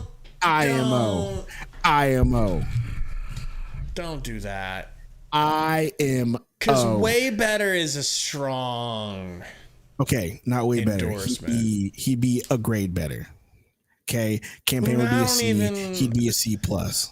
I think the tricky thing is campaign was the only one who showed up. He was the only one who actually played hard in that last game against the Nuggets. And he had 31 points. So the last taste that he left in your mouth, pause. Don't do this. Yeah, I also said the same thing about Jock Landale, but what did I say? He can go to. Don't do this. Don't do this, Gabe. So you really think Aaron Holiday? You know what other player left a great taste in your mouth during an elimination game? Frank the Tank. Where is he at? We run this shit back. We run. Get loud. R.I.P. Frank the Tank. Holiday is really good. I'm telling you right now, man, I will take Aaron Holiday any day. I will take anybody with the last name Holiday on this team. All right. Solid players. Good players. Where did Aaron Holiday play last year? The Pacers? Did he go back to the Pacers? Was he with them? I know his brother was there for a while. He was on the Hawks last year. Because, I think we've got two shot spots 40% open. from 3-point range, Gabe. Of course Get him That's back. Our boy. Get him back. Okay, you know why I'm willing to get him back? Because he can be my Javon Carter holdover replacement. Because we ain't getting Javon Carter because he went to the Bulls. He's kind of a little Javon Carter, a nice short 3-point shooting guard. He's not the defender that Javon Carter is. But... we are short on point guards. Unless, is Jordan Goodwin a point guard? Yes. 6'4". Okay, then do we need a third point guard? Are you going to just elevate? Well, that was my question to you. That's why I asked you, are you confident in having the quote unquote 5 ball handlers that we have on our team? That's why I asked you that from the get-go. Because having Campaign and Goodwin's good enough if you think that Booker's going to handle the ball a lot, Beal's going to handle the ball a lot, and KD's going to handle the ball a lot. Then other than that, you're just like, okay, well, Campaign's capable of running some offense, and same thing with Gooden. We don't need to put the burden on them to be the ball handler all the time. See? So somebody said, get Yuta to boost back. We could run Yuta out there with this lineup. Yuta to boost. So, also, Jimbo in the house, Jimbo Slice, says Mike James. Now, did you see the report that we were talking to Mike James again? Friend of Kevin Durant, former Sun. What do you think? Do you remember him? Do you remember his time with the Suns? Briefly? Okay. Barely. My recollection of him was he was a shockingly tough shot maker. Like, he would hit pull-ups and tough shots that were like, wow, this dude can do that. And when he would dunk, we would get hyped because he's short and he has some nice hops. He's got a little bit of a flash to his game. But I vividly remember Mike James taking shots away from Booker and Booker giving him the look that you saw LeBron give to Kuzma and the look that you saw Curry give to Jordan Poole right before they traded their asses out of town. So unless Mike James has grown a little bit as far as devoting himself to being more of a playmaker for others, I just don't know. What do you think? Nope. And he's too old, in my opinion, right now. I think we're kind of trying to get us 32. We're trying to get a semi-youth movement going right here. I think that just would be a fit, which is one reason why I don't think Pat Bev would be a good fit either. He's kind of getting to the older side. I think they want younger players, more athletic. I think you're going with that movement. My boy JQ in the chat says, we got a question that's specifically designed for you, Sundo. JQ. It's not specifically designed for me. Well, you're the expert. Does Trey Jemison have any chance? I like the 6'1", 260 pounds. We could use someone like that. JQ. Go ahead and ask Gabe who I have been the most infatuated with on the summer league team, bro. This dude has been. I have been singing this man's praises. I am hoping, praying to the good Lord that this man comes into the summer league, dominates as the big man. And I don't mean like scoring 30 points a game. No, I'm talking defense, rebounds, picks, looking like the exact big man that we need. And I would pray that he performs well enough to at least get a two-way or make this team. When like you said, I see the size, I see the athleticism, I see a guy who went to Clemson, didn't get a lot of playing time and said, hey, I got to go somewhere else and put some tape on, right? I see a guy who went to UAB because he wanted to be closer to home and put some tape on there so he can go to the league. And he did. I think, and he did. Well, I think he's on the way.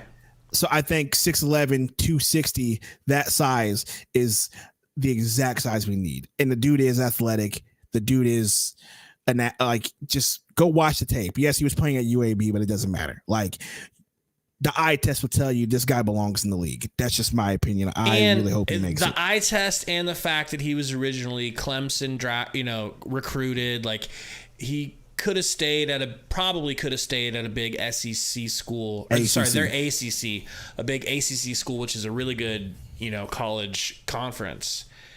But I got no problem. I mean, this is the same thing with exactly the same thing with Tamani Kamara.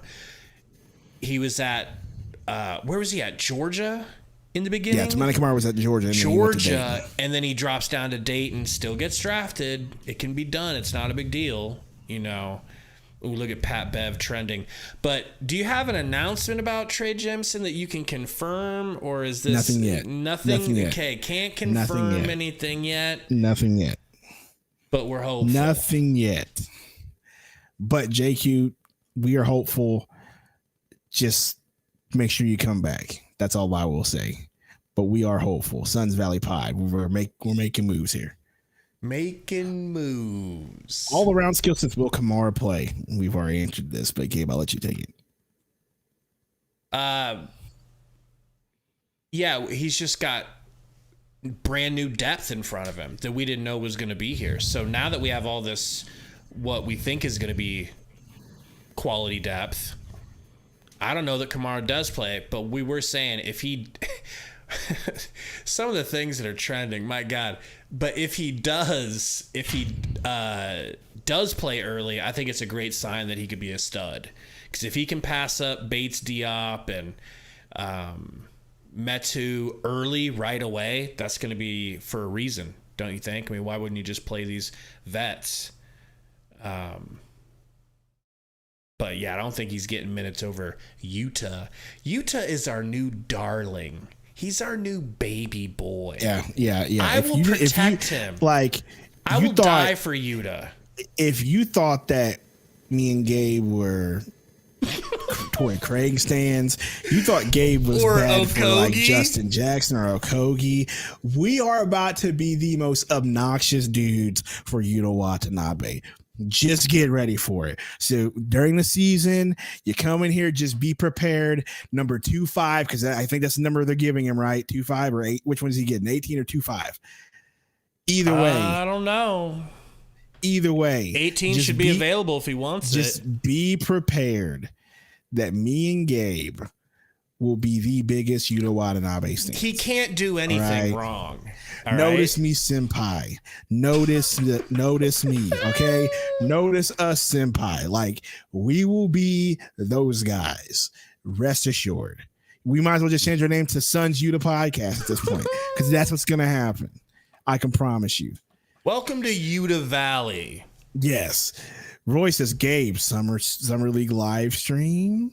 100% we'll be streaming all the Summer League games. That's that. We're hoping that we can bring you an interview of maybe maybe a Summer League player or two. All right, we're trying. We don't want to jinx things. All right, but we are trying to make moves out here in Sun Valley Pod, trying to up our game. we're trying to be real journalists, not just two idiots on a Right? microphone talking about teams and stuff. But we are going to probably get matching Yuta tattoos. Yes, trust me. On Gabe's left buttocks and my right buttocks. Senator says, so happy you guys are right about Yuta. He freaking ignored that one big time. What? I said, did you not hear what I said? No, I was reading. What'd you say? Oh, you said we're going to get matching tattoos. I said, yeah, go Gabe on his left buttocks and me on my right buttocks. Like Forrest Gump style, or not Forrest Gump style. The water boy, his coach, the Roy Orbison tattoo. Black Noir, I said what we hope will be quality depth. All right, Don't worry. You're not gonna trip me up. Don't worry, he's got an agenda. Just let him talk. He's got an agenda clearly. Not gonna trip me up. As long as he's giving us activity and view minutes, I do not care. Wolf Langus with a really good question here. He says, what's to expect from the Vogel offense? It's not Vogel's offense. Just Thank you. Go on. It's not Frank Vogel's offense. I think Frank Vogel had brought in the assistants that he needed to bring in to make sure that they have their offense there. I think Frank Vogel's there just to be basically to delegate, to be a mouthpiece, to get those players ready. But it's going to be Kevin Young and your boy. You don't pay Kevin Young that much money. You don't pay him that much money to not do anything important. To not Kevin be Young's the gonna offensive doing coordinator. offensive schemes. Yeah. Kevin Young's going to be the one doing the offensive schemes with the help of your guy, the dude with the hot wife. What's that coach's name? Gosh, what's his name? Fizdale. Fizdale. Like, those two are going to probably put their heads together for the offense. Frank Vogel is just there to delegate. So, like, I don't think he'll have it's not like he won't have say-so over the offense. He'll have some say-so, but I don't think he's going to need to do much. The Suns' offense was terrific last season. We just didn't have depth. Now, presumably, Black Noir, presumably they have some depth, same offense for the most part. He's going to have to twist some things a little bit. Obviously, you're hoping to get Monty's favoritism out of the play calling, the slowness of it. It's probably going to be sped up because you're not having Chris Paul and his creaky old knees bringing the ball up 7.5 seconds before he passes half court every time, right? And then the other thing that has to be gotten rid of out of that offense, you got to scrap the part of the game plan that says, let's get Ayton involved in the first 4 minutes of the game and then shut his ass down for the rest of the game. That can't be a part of the game plan anymore. What do you think? Anything else that I miss about the offense? No. I think you hit it on the head there. And once again, we'll just have to wait and see. I'm looking at the chat right now. Noir said, better than Denver? Ha! Well, we did put 2 games on Denver, and we only had 2 players on the roster. So, Gabe, you can't talk to these niggas, man, all right? I like Black Noir. Can't talk to him. I'm just entertaining his thoughts, I know, mean, I'm just messing with you. It's late. Well, it is. All around skill. Are we more of favorites over Denver now, especially since they lost Brown? No. I think that Denver's still the favorites until proven else. They're definitely still the favorites until we see how they play in the season. It's possible they can fall off, but as long as they have Joker and Murray and Porter and Gordon on that team, like them losing a bench player, you saw they just got Reggie Jackson back. They still have Christian Brown, right? They still have Jeff Green. So, I mean, really, they can just go get another defensive piece, and I think they would be just fine. Like a defensive piece equivalent to Brown will be just fine for them as long as they have Joker and Murray and that starting 5. Like KCP is still there, they're good. They're fine. Like Brown isn't that big of a detrimental loss for them. I think it is, bro. I think it could be. I think it could hurt them big. But they're so stacked, man. They're so stacked. I think it's kind of cool Do you think people are going to consider us a failure if we don't get past Denver this season in the Western Conference Finals? Do you think do you think people are going to consider the Suns season a failure if they don't get past Denver in the Western Conference Finals? No. But if they don't make it past the semifinals, it's definitely a big failure. Just like this year was a big failure in my opinion. If Suns haters wanted to point at me and say, you guys couldn't even get it done with this team, I think they might be well within their rights to say that it's a failure. No. You're right. What I'm saying is the least this team should do is a Western Conference Finals berth. The least they should do. Just like I said last year, I said with the amount of talent on this team last year, the least you should do is a Western Conference Finals berth. No excuses, and they got eliminated in the semis. Now, granted, they did run into the NBA champion, so I mean, you can give us that. We can talk about that caveat, but I still said what I said. A semifinals berth in elimination is not a success. That's a failure in my eyes. And same thing this year. At least Western Conference Finals. At least. Have you heard anything about Busy? He ain't coming back, Gabe. He's gone, bro. Come on. Why not? As much as I love Busy, I just don't. Once again, I just think they know what they're looking for. Specifically, they just told you what they're looking for by who they signed. So, I don't think he's coming back. No Busy though. Are we going to be the same without Busy? No, we're not going to be the same. Period. This is a new team, new coaching staff. They're building this team different. So yeah, Busy ain't coming back. And that's not somebody I was hoping to lose. I was hoping to retain him on the cheap. Me too. But what I'm saying is these free agency signings will tell you what this team is trying to do.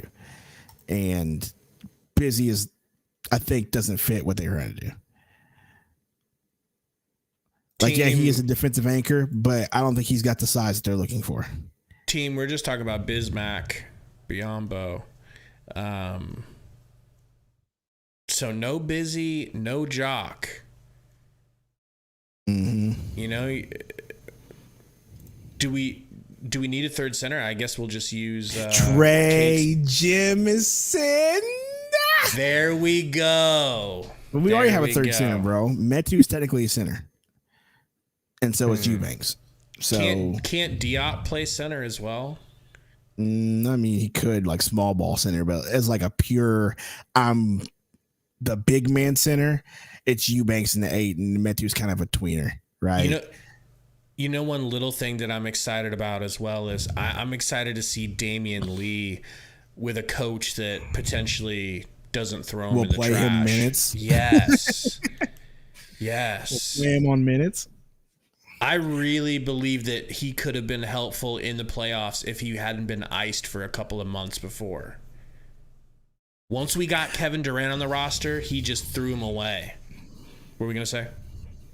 I'm just reading. Black Lawrence says it's how you're losing your game 7s. Well, it's not game 7s. It's just elimination games because we didn't make game 7 last time. So there's that. Sorry to be an asshole. It's late. But also, no, you're right. But that's what I'm saying. But once again, us knowing what we know now about this team, and Monty wasn't getting them ready. Yes, this team just quit on that coach in these elimination games. It's just that simple. So we'll see. This team's going to be different. So Royal's asking about Tory Craig. We were basically saying that it seems like he's not coming back.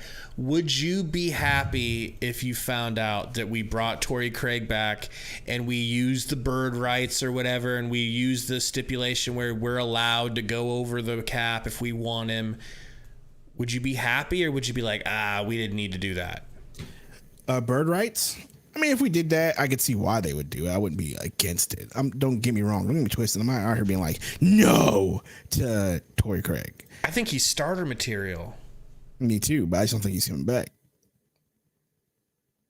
They got to bring him back, bro. They got to bring Tory Craig back. They don't got to do anything. My man went Reggie Miller mode. Ray Allen in the Reggie first series, Miller yes. Carried us through that series. We were dead without him. Second series, where do you go?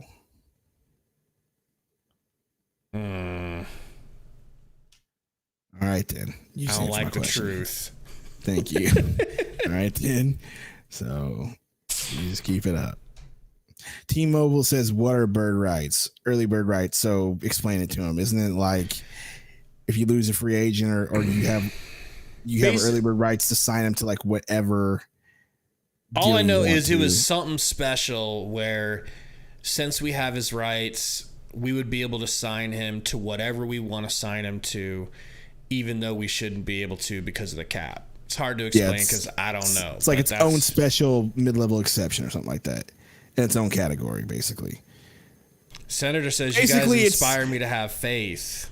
Go ahead. Basically, it's like, it's put a CBA for veteran players to keep their money, basically, without getting screwed out of their money. All around skill says, can Yuta start on this team? Hell yes. Yeah. Hell yes. He could be a 4 or 5 or the starting 3. He could be 3 or 4. This is what I'm saying, bro.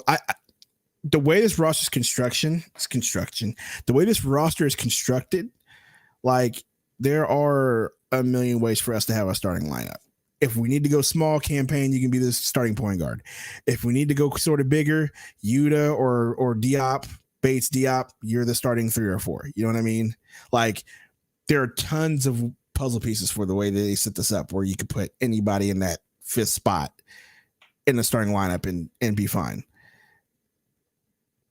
I think I'm ready for Yuta to start the more I think about it, because what would be more valuable than an appropriate sized sniper? Sniper? A sniper! I need Yuta in there with the dogs. Hey, did Drake's all for the dogs CD come out last night like it was supposed to? I don't know. I don't pay attention. Well, I'm hoping it did. I need Yuta in there with the dogs. Why, Sundo? Why do you need him in there with the dogs? Yeah. Why do you think I want him in there with the starters? Because his nickname is Watanabe. No, because that lineup is going to be impossible to defend if the guy standing in the corner is Yuta and not Craig and not Okogie. I don't even think. Go ahead. I'm watching Metu Sorry, change subject. I'm watching Metu highlights right now. I'm glad we got this guy. Yeah? I'm glad we got this guy. Well, we're going to definitely do some more deep dives into the free agents and put out some videos that go into detail about these guys, right? Because we don't know. We're not going to sit here and act like we're Kata Bates-Diop stans that know everything. We want to find out, though, and tell you guys everything that we find out. But what are you seeing, man? An athletic guy who can make turnaround jumpers, hit threes, and play defense. Like, yeah. He just fits into what we did, bro. We wanted to get a lot of long, strong, athletic dudes. Right. Oh, my gosh. It's going to be great. God, man. This season is just going to be... It's going to be a lot of fun, dude. It's going to be crazy. It's going to be freaking nutty. Like, there's going to be like a slight expectation to win every game. It's going to be like, how I don't know about that. I don't know about that. Obviously, you're not going to. You're going a little far. Okay, but think about it. Who's going to give you leniency when you lose a game? It's going to be you guys have Beal, Booker, and KD, and you couldn't beat the Mavericks on a Friday night. It's like, well, you're not going to win every game. Like, I think, and this is too early to say this, but maybe it's not. Don't you think the Suns are going to have some sort of expectations to like repeat that 64 win season from 2 seasons ago or better, maybe win 65 games, why wouldn't we be able to win? Like, why wouldn't people have expectations that the Suns should be able to win 65 compared to that 64? It's a great question. Are we going to be going through the season and being like, holy crap, the Suns are like here's winning why every here's game? Why we wouldn't. Here's why we wouldn't. Because of, knock on wood, injuries to certain players or just resting players in general. Still, if you're rolling out just Beal and Booker, you're still supposed to win these games. If you're just rolling out Beal and Durant, how weird is it going to be when Devin sits and you've got Beal and Durant running the offense? That's the point I'm trying to make, bro. There's just going to be a lot of, it's crazy. Somebody was talking about the multi-Spider-Verse. Think about the Spider-Verse where there is no Booker, but you still have Beal and Durant. You're like, we're fucking stacked. We're stacked with those two and this squad. Chad Derkowitz with a $2 dono. What's going on, man? Thank you. Says, yo, how's it going? It's going well. I feel comfortable saying it's going well. All right.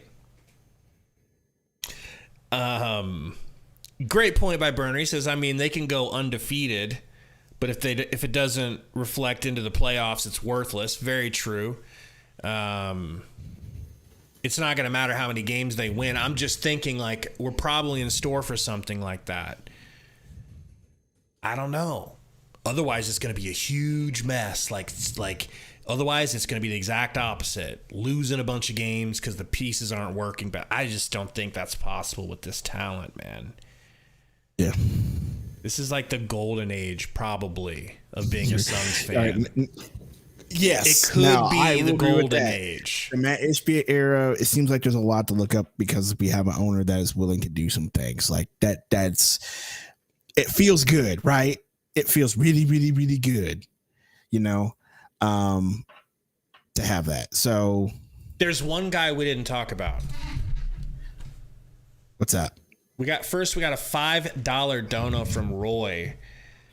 Thank you, Roy. Says, so what's the best guess on our starting point guard? Payne, Book, or Beal?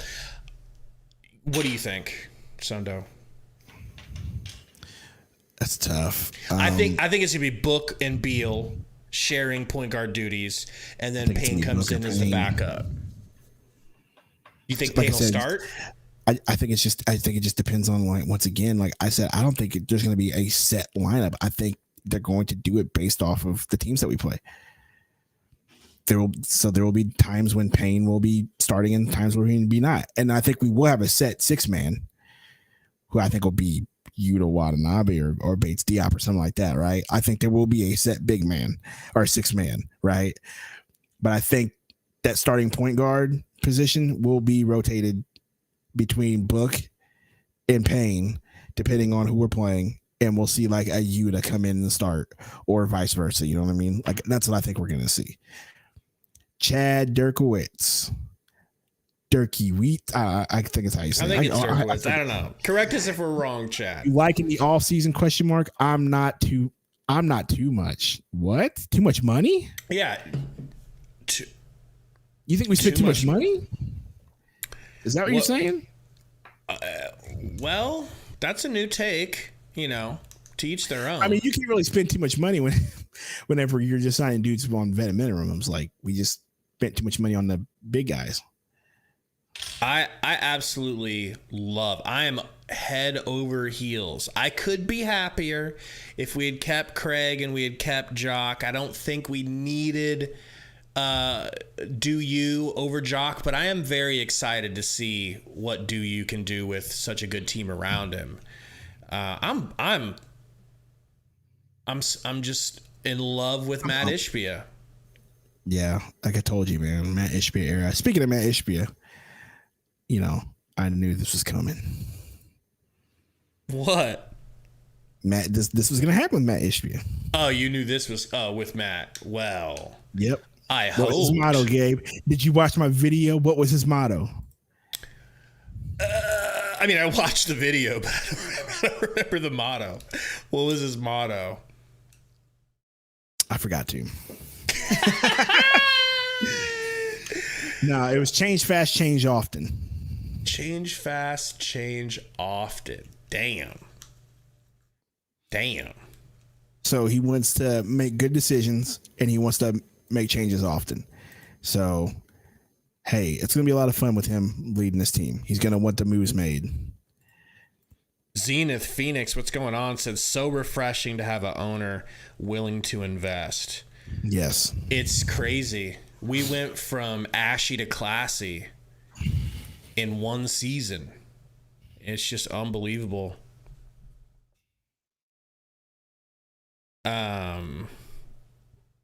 Black Noir is just going in.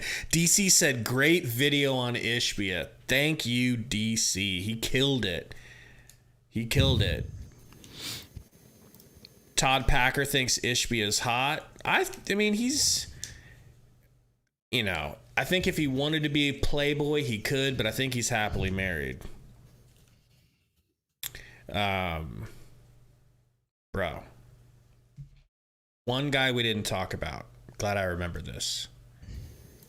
What's that? Because we have 2 spots open, correct? I guess. 2 spots open. TJ Warren on a minimum.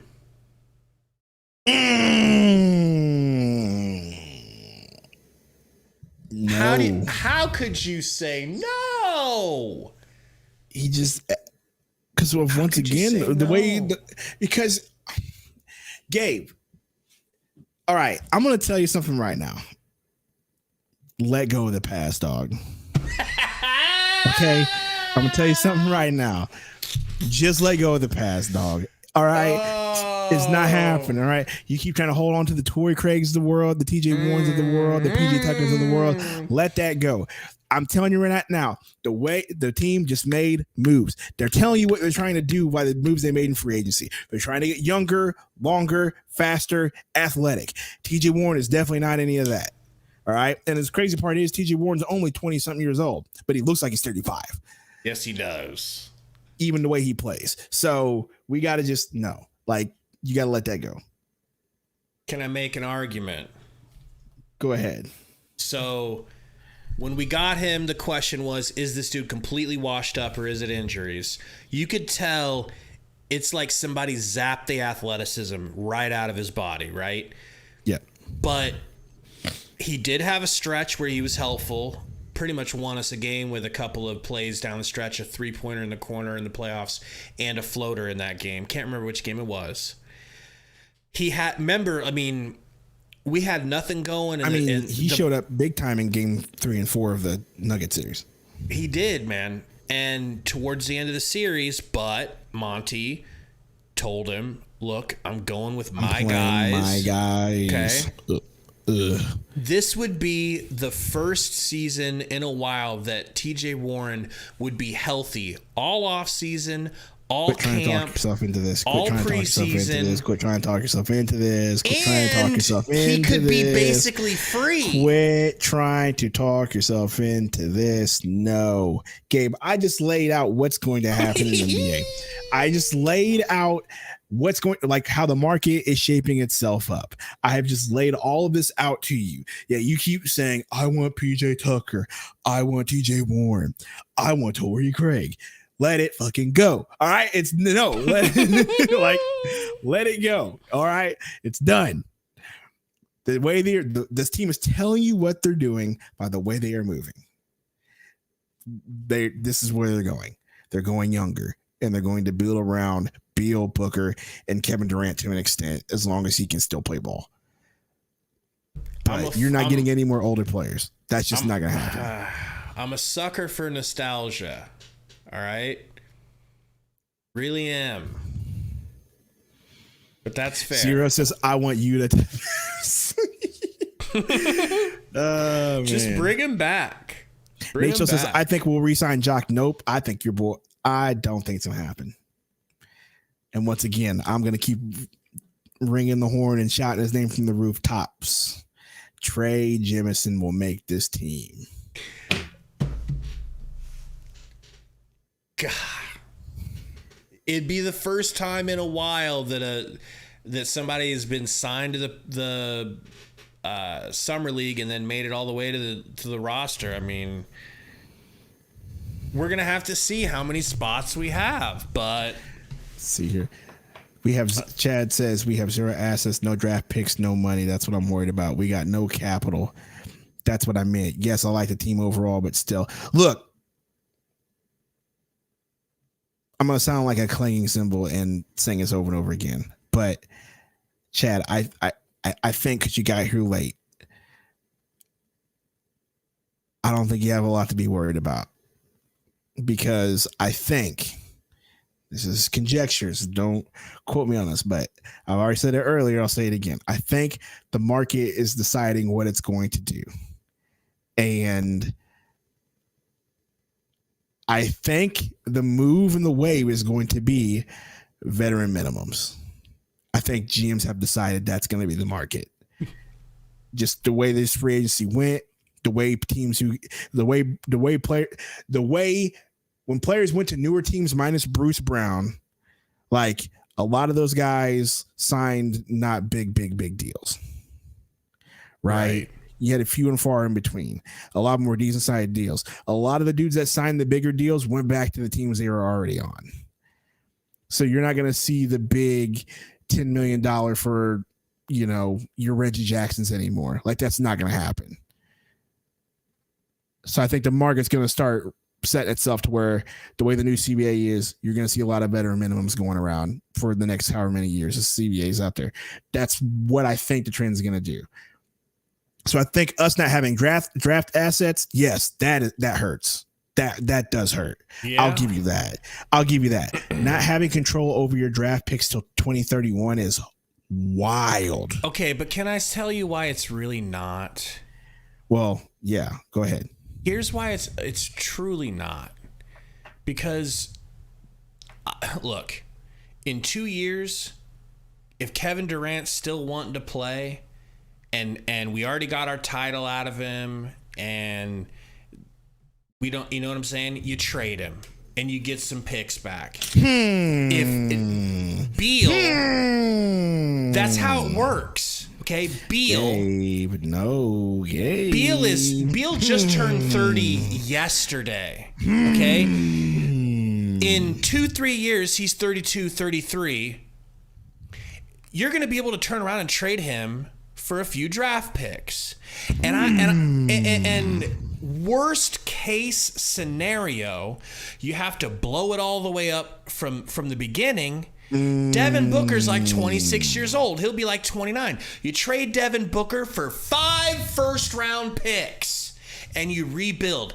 No one wants to see Devin Booker go, but we're talking about years from now when you've already presumably, hopefully, won a title. That's how you restart. We can always, like a phoenix, rise from the ashes, because you have players that you can turn back into picks. Man, it's almost like somebody told you that a week ago.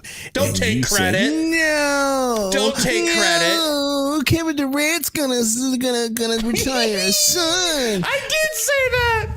Gosh, oh I hate my God, you. I'm such a hypocrite. Taking my ideas, yes, you are. Durant owns Luka. Love the name. $2 super chat. Who do the Suns pick up tomorrow? That's a great question. I think. I don't know. I gotta take a look and see who it is. Thank you for the dono, man. We gotta take a look and see who's still gonna be available tomorrow. Here's the deal. The Suns literally have signed everybody that we could have ever wanted on this team right now. That me and Gabe are just like. Whatever. Like me and Gabe, like I cannot believe I'm saying this. This is the first free agency where I've gotten exactly everything that I want. Seriously, bro. I've never seen a free agency like this. Everything that I wanted, they went and did. They brought back Okogie. They brought back Damian Lee. They got us Yuta Watanabe. They got Bates-Diop. They even sprinkled little Drew Eubanks and Metu on there. Like, they did exactly what I wanted. So I'm satisfied. I can't believe I'm saying that. It's wild. Derek Redding, $10 super chat. Appreciate you. Just always entertaining. We appreciate you, man. Really do.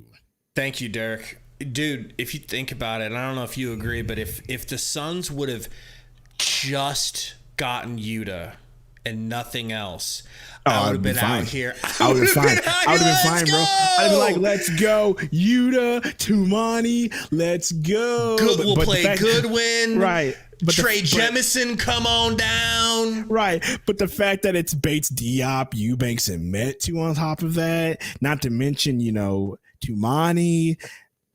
Oh, my gosh, bro. This could be it, bro. This is the season, bro. This is the season. Mac Noll says, y'all changed, bruh. I can smell the arrogance, and I like it. Look, man, it's not arrogance, but it kind of is. It's excitement. It's excitement, and it's not even that. It's like, no offense, Mac. We're like in the exact opposite spectrum that you guys are as Blazers fans right now, where you guys are just living in a bottomless black hole pit of hell. Of our GM isn't doing anything. Our owner sucks. Forgive me, Jody Allen. Forgive me. You are the Seahawks owner right now, but you are doing the Blazers dirty. Like, you're not. Nothing's happening over there. You're screwing Dame over. You got Scoot Henderson, but now things are just. You're not resigning anybody. It's crazy over there. Meanwhile, us over here, like all of our dreams are happening. So it's like we're in two opposite spectrums as a fan base. So it's not arrogance. It's just, it's just. Maybe it is arrogance. We're trying to act like we know how to act, but we don't, and we shouldn't, because we've never been here. We really don't, because we've never been here. We've never had an owner that was like, "Hey, I'm spending money," and we've never had an owner that we've actually liked. And we've never had an owner that wasn't a cheapskate and wasn't a racist and wasn't sexually abusing people.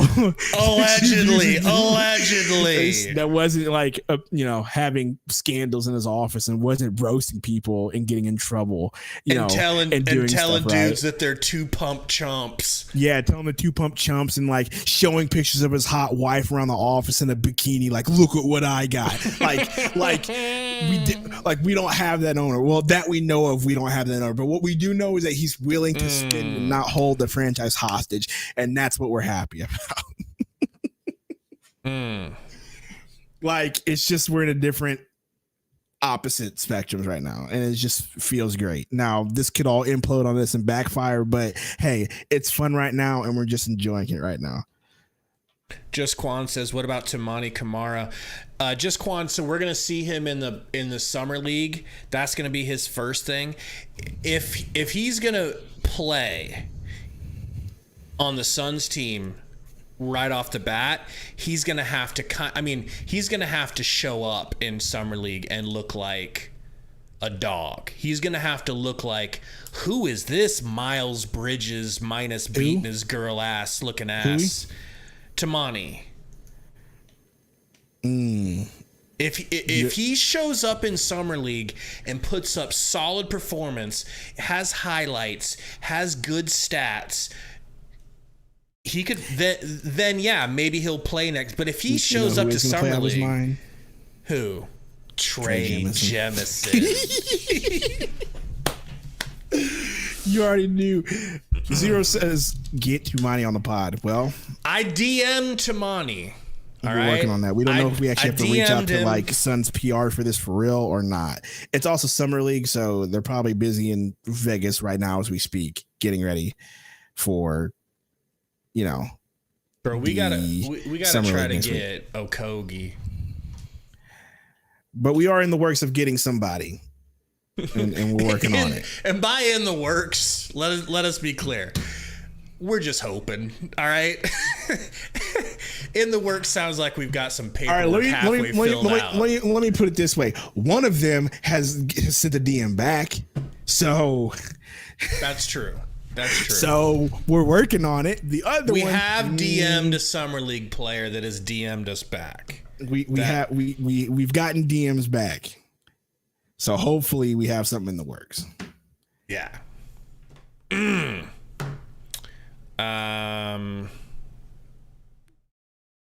Durant says, what do you think about Ayton? It's his prove it half season. Is that fair? It's his prove it half season. You got half a season to show us that you don't hate us. Half a season to prove that you're not quitting on the team anymore because Monty's gone and you're happy now. If he can do that through half a season, I want to see this year with him. But we'll all be ready to rip that fucking Band-Aid off if he chokes in the playoffs. Is that fair? Fact, yes. One more yes, playoff fair. Performance like this shit, and I will pack his bags. Yeah, he's done. He's done. Zenith Phoenix, Memphis Grizzlies guard Desmond Bane has agreed on a 5-year, $207 million max contract extension. Sheesh. That man got paid. He deserves it. That's a pure score right there. Burner says, darn DMs. What's Sundo's number again? Well, let me just type that out real quick into the chat. Yeah, 555-5555. 555-5555. I feel like Booker did something to Black Noir. I feel like Black Noir's girl once was like, that Devin Booker's really cute, isn't he? And he was like, fuck that. And he's been on a vengeance ever since. I mean, probably. I mean, he is a light-skinned dude looking good. Miss Sundo said, Sundo's phone number will cost you $2,000. And Burner said, tempting. I know it's tempting for that man, Burner. Like, I just know. Speaking of which, I mean, I had one more Cash App, but I wasn't going to say anything just because, you know, Diego out here wilding. So for anyone new to the channel, thank you for hanging out. Please hit the like button and subscribe. But you guys need to know about this Diego situation because it's kind of out of control. He sends Sundo personal donos to his Venmo or to his Cash App with the sussest of comments. Yes. One time it was, he just sends him money and says, Sundo in my guts. What was this one? The last one's from June 16th. Granted, this is at 9 at night. I'm getting ready to go to sleep. It's on a Friday. As a matter of fact, yeah. On a Friday. So I'm getting ready to go to bed. And Diego says, $1 Cash App for Sundo in my guts. This is the type of person this guy is. Then Sunday, he sent me one, and I didn't mention this one either. Sunday, he sent me a Cash App. It says, I hope your thick thighs are staying juicy. Hashtag Kwanzaa. Now, I don't know why that he put Kwanzaa in there. That just seems real suspect and racist, bro. That just seems real suspect As and racist. As if black people celebrate Kwanzaa year round.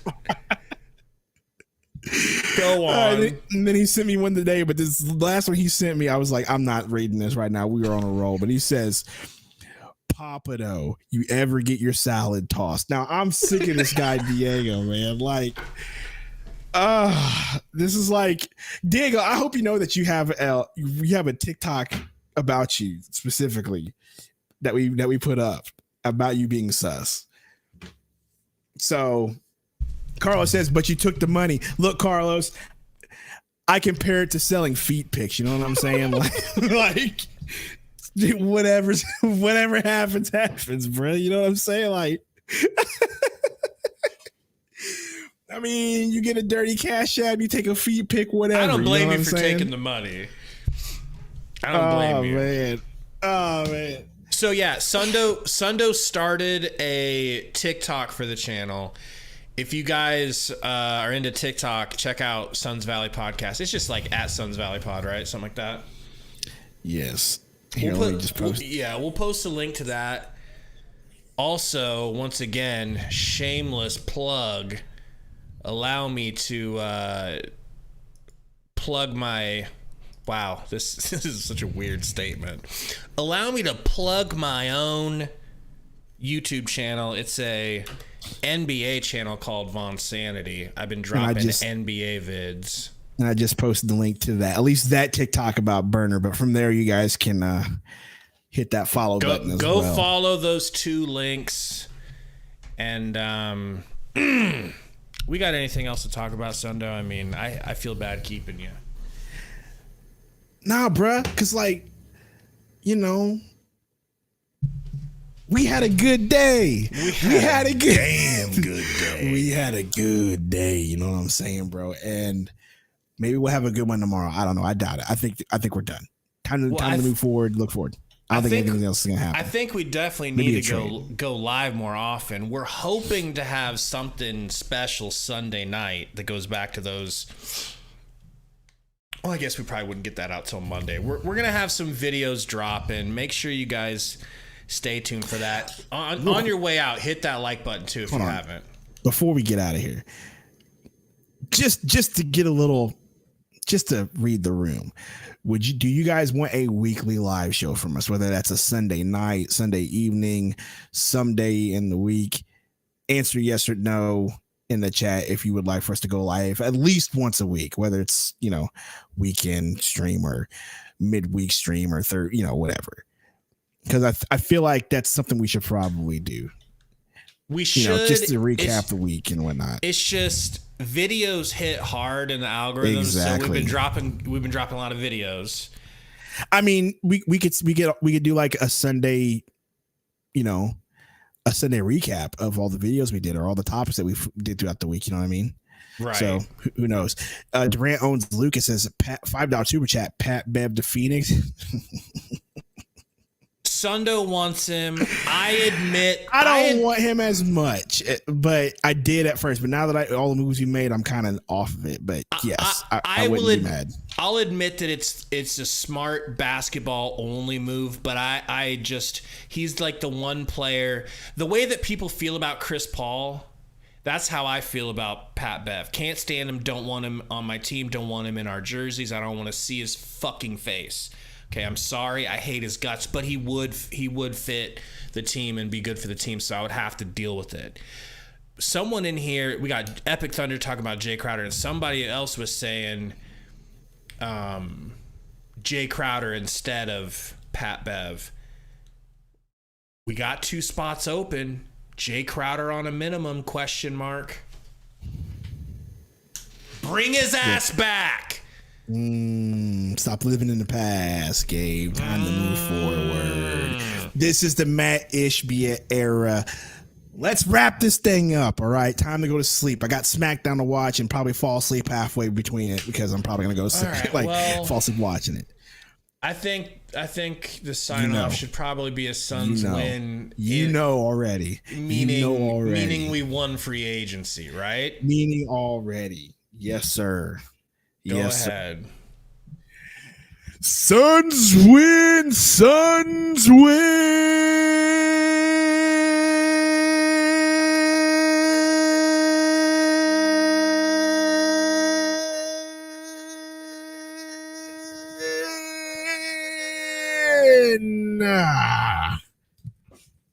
I feel like you really meant that.